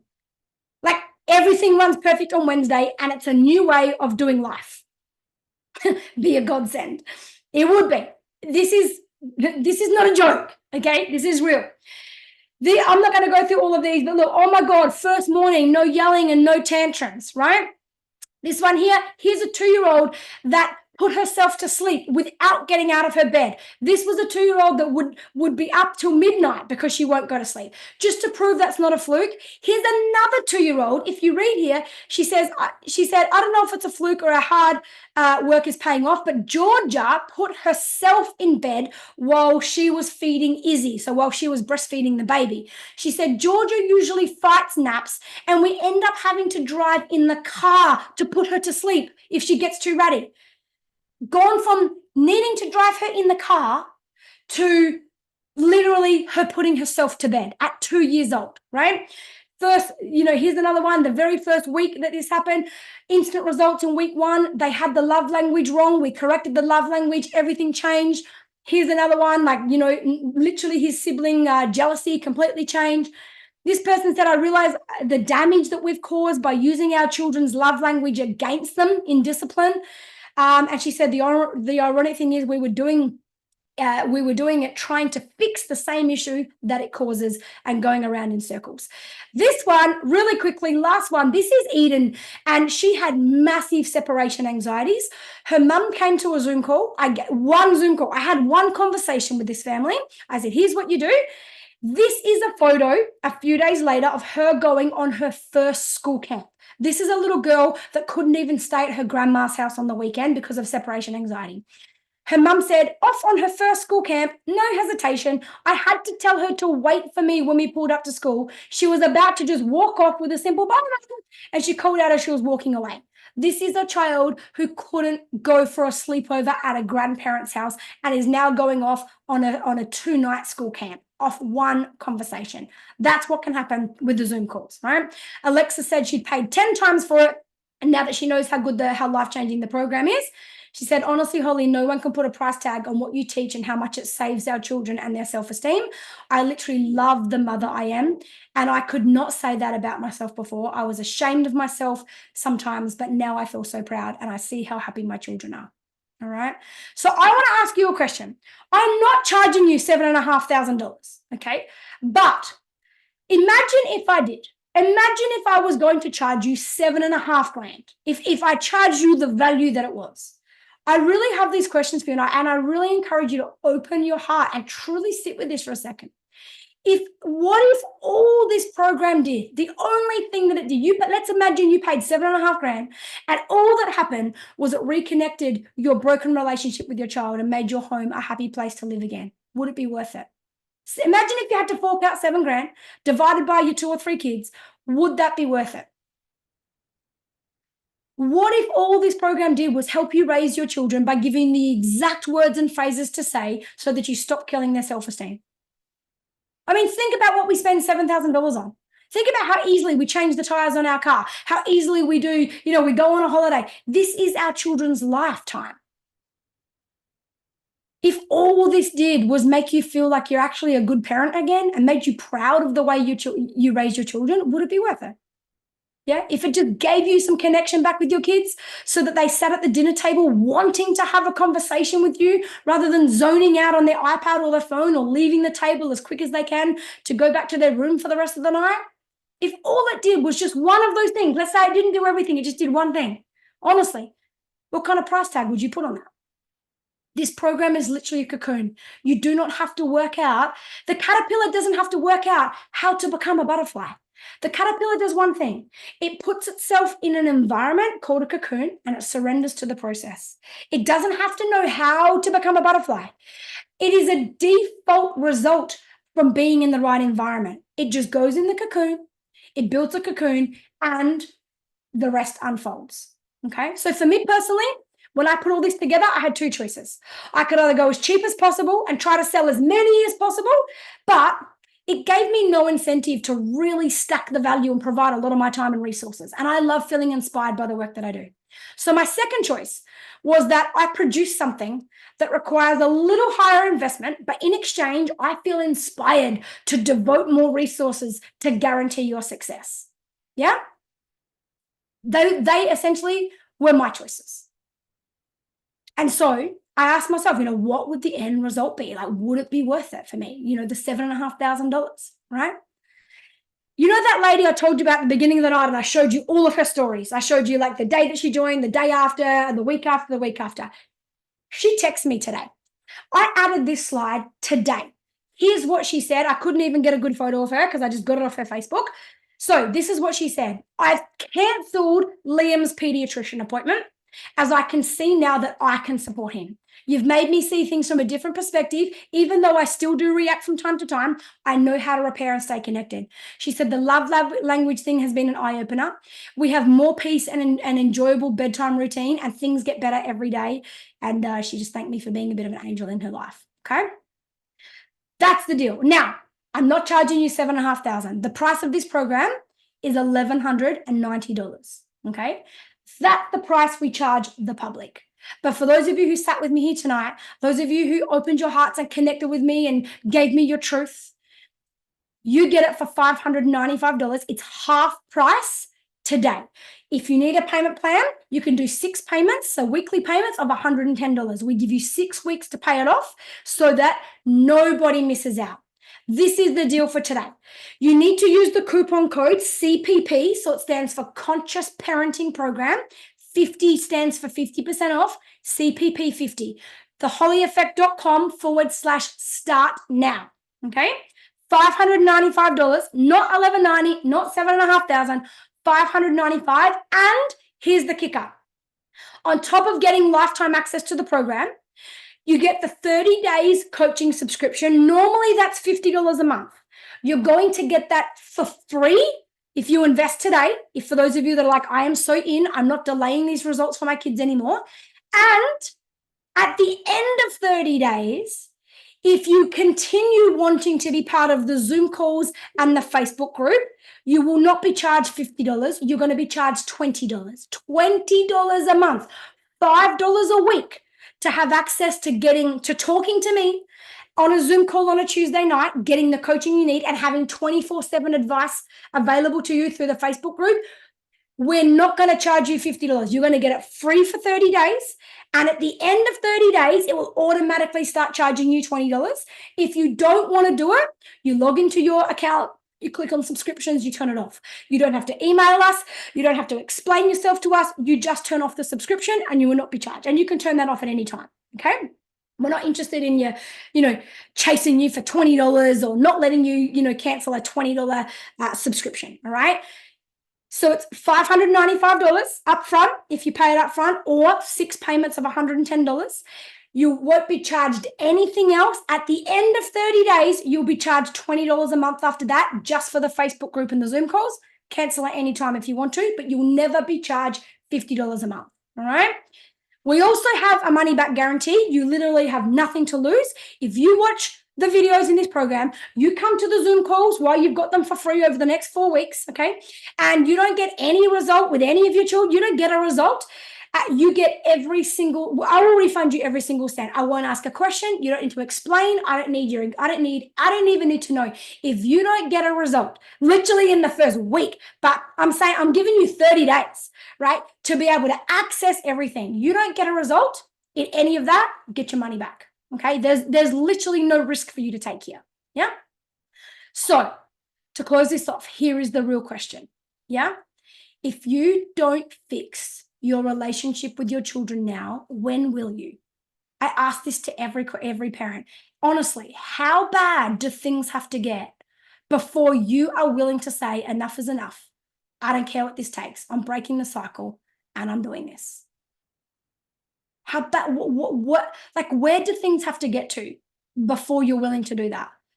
Because right now, whatever words you use, whatever lack of love languages, discipline, all that, it's literally like our words strangle our children. And I know this is a harsh image to see, but it's harsh because it's real, because we see eyes like that in our children. And our words are wrapped around their neck. These poor little things, they lose their voices. They're not even sure who they're allowed to be. Yeah? So that's the real question. So you can get started today, theholyeffect.com/start now. Use coupon code CPP50. You can choose whether you want to pay in full or whether you want to do the payment plan. So just to recap for you, so that you've got it all on the screen, this is it, guys. It's $7,500 worth of value, just rounding it off, and you get access to all of that for $595. The last thing I've got for you is this. The first 10 people, not just on the line, this includes everyone who watches the replay. It'll be sent out straight away. My mistake. This should say 20 people here. The first 20 people, okay? We have hundreds registered for this webinar. And inside the next 24 hours, there will be hundreds of views on this. The first 20 people that make a decision to be part of the program will get 3 copies of my children's books. I'm actually an international best-selling children's author. I even beat Dr. Seuss, Green Eggs and Ham, because all my books are children's poetry. One is called What is an Idea? That's the one that beat Dr. Seuss. One's called Broken Crayon Still Color, about how no matter what's wrong with us, how we all have a purpose. And one is called When I Talk to Me. It teaches children in rhyming poetry, so it's very interesting for them to listen to and to read. For you to read to them or whatever. It teaches them what to say when they talk to themselves, how to empower themselves with the right words and the right language, so that even when you get it wrong as a parent, they've got their own words to use. You will get a copy of not just one, all 3 of those books. They'll be sent to you electronically. You can download it on your kids' iPads or whatever you need to do. You will get a copy of all of them if you are this only goes to the first 20 people. These books are we sell them for $30 each. That's $90 worth of value for free. Okay. And you're going to get that for free if you're one of the first 20 people. Okay. So that's the summary. If you have any questions, You can put them in the chat if you do. But really quickly, here's some of the main questions we get. What age do my kids need to be for this to help the most? Every single age. We even have people in the program who have babies that are like 4 months old, and I help them with, breastfeeding or with getting their babies to sleep, all those kind of things. But typically, like where the program is really, really aimed at is 18 months plus. You get these programs installed in your children's mind. You start learning all the right words while your your child's brain is like a sponge, and you won't even need to worry about parenting because they'll already be programmed for empowerment before they're even at the age where they can question themselves, right? And it goes all the way through to adulthood. Am I left to my own devices? Not at all. As I explained, you get the Zoom calls. So if you're confused about anything, if you're not sure how to apply something you learn in a video, you come to the Zoom call or you come to the Facebook group, you make a post, you get the answers you need, okay? What if I can't make it to the weekly live call? The replays are posted inside the Facebook group the very next day. So you can get access. We have some people that have never been on a live call and that constantly are posting in the group about the value that they're getting from the replays they're watching because the questions other parents are asking are relevant to them. So if you can't make it to the live call, doesn't matter. You can always watch the replay and you can always search for whatever you need in the group. Do you have to watch the content in order or can you skip to what's most relevant? You can skip to what you like. I've done the program in a very specific order and I encourage you to watch it in that order. It'll have the biggest impact in that order. But if you want to go in and have a look at all the videos and go, oh, like I feel like I want to watch that one now, go for it. It's your program. You got lifetime access. Do what you want. Okay. And last but not least, what is the time commitment? Look, I say to everybody, I encourage everyone to spend about an hour a week in the program. So that's, around about like 10 minutes a day, right? Watch one video a day. If you spend about an hour a week in the program, if you were to do that, it would take you about 8 weeks to get through the program. And that's the best pace to do it at so that you can apply what you're learning and not overwhelm yourself with too much all at once. All right? Okay, that is it from me. Here is where you get your free gift that I promise you, your cheat sheet, so that everything we've covered is on that. Go to thehollyeffect.com/free gift. When you do that, for those of you with an Apple, it automatically starts downloading on your Apple. So sometimes we have people say, oh, I didn't get it. And you did, you just didn't realize that it downloads automatically. It doesn't take you to a thing that you then click on. So you can either use the QR code or you can just go to thehollyeffect.com/free gift and it will download automatically on your phone. Yeah. It has absolutely been my honor. Here's to what I call soul-centered parenting. And I want to leave by saying this. Let me stop the screen so I can see your faces. I want to leave by saying this. Parenting consciously it takes courage. People judge you.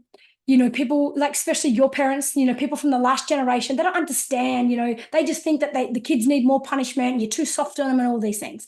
It takes courage to do things differently. It takes the most courage to look at yourself. It's not fun sometimes, right? It's actually really confronting, but it's so rewarding. But courage is the virtue that will take you all the way to breaking every cycle you need to break in your family. So please, as you depart from here today, may you depart from here with courage. The courage to believe in a better way, the courage to voice what you've got to say, the courage to thrive when times are tough, and above all else, the courage to know you are good enough. I'll see you inside the program. I look forward to seeing you Tuesday night. Good night, everybody. Good night. Good night, Vixen. Great to have you.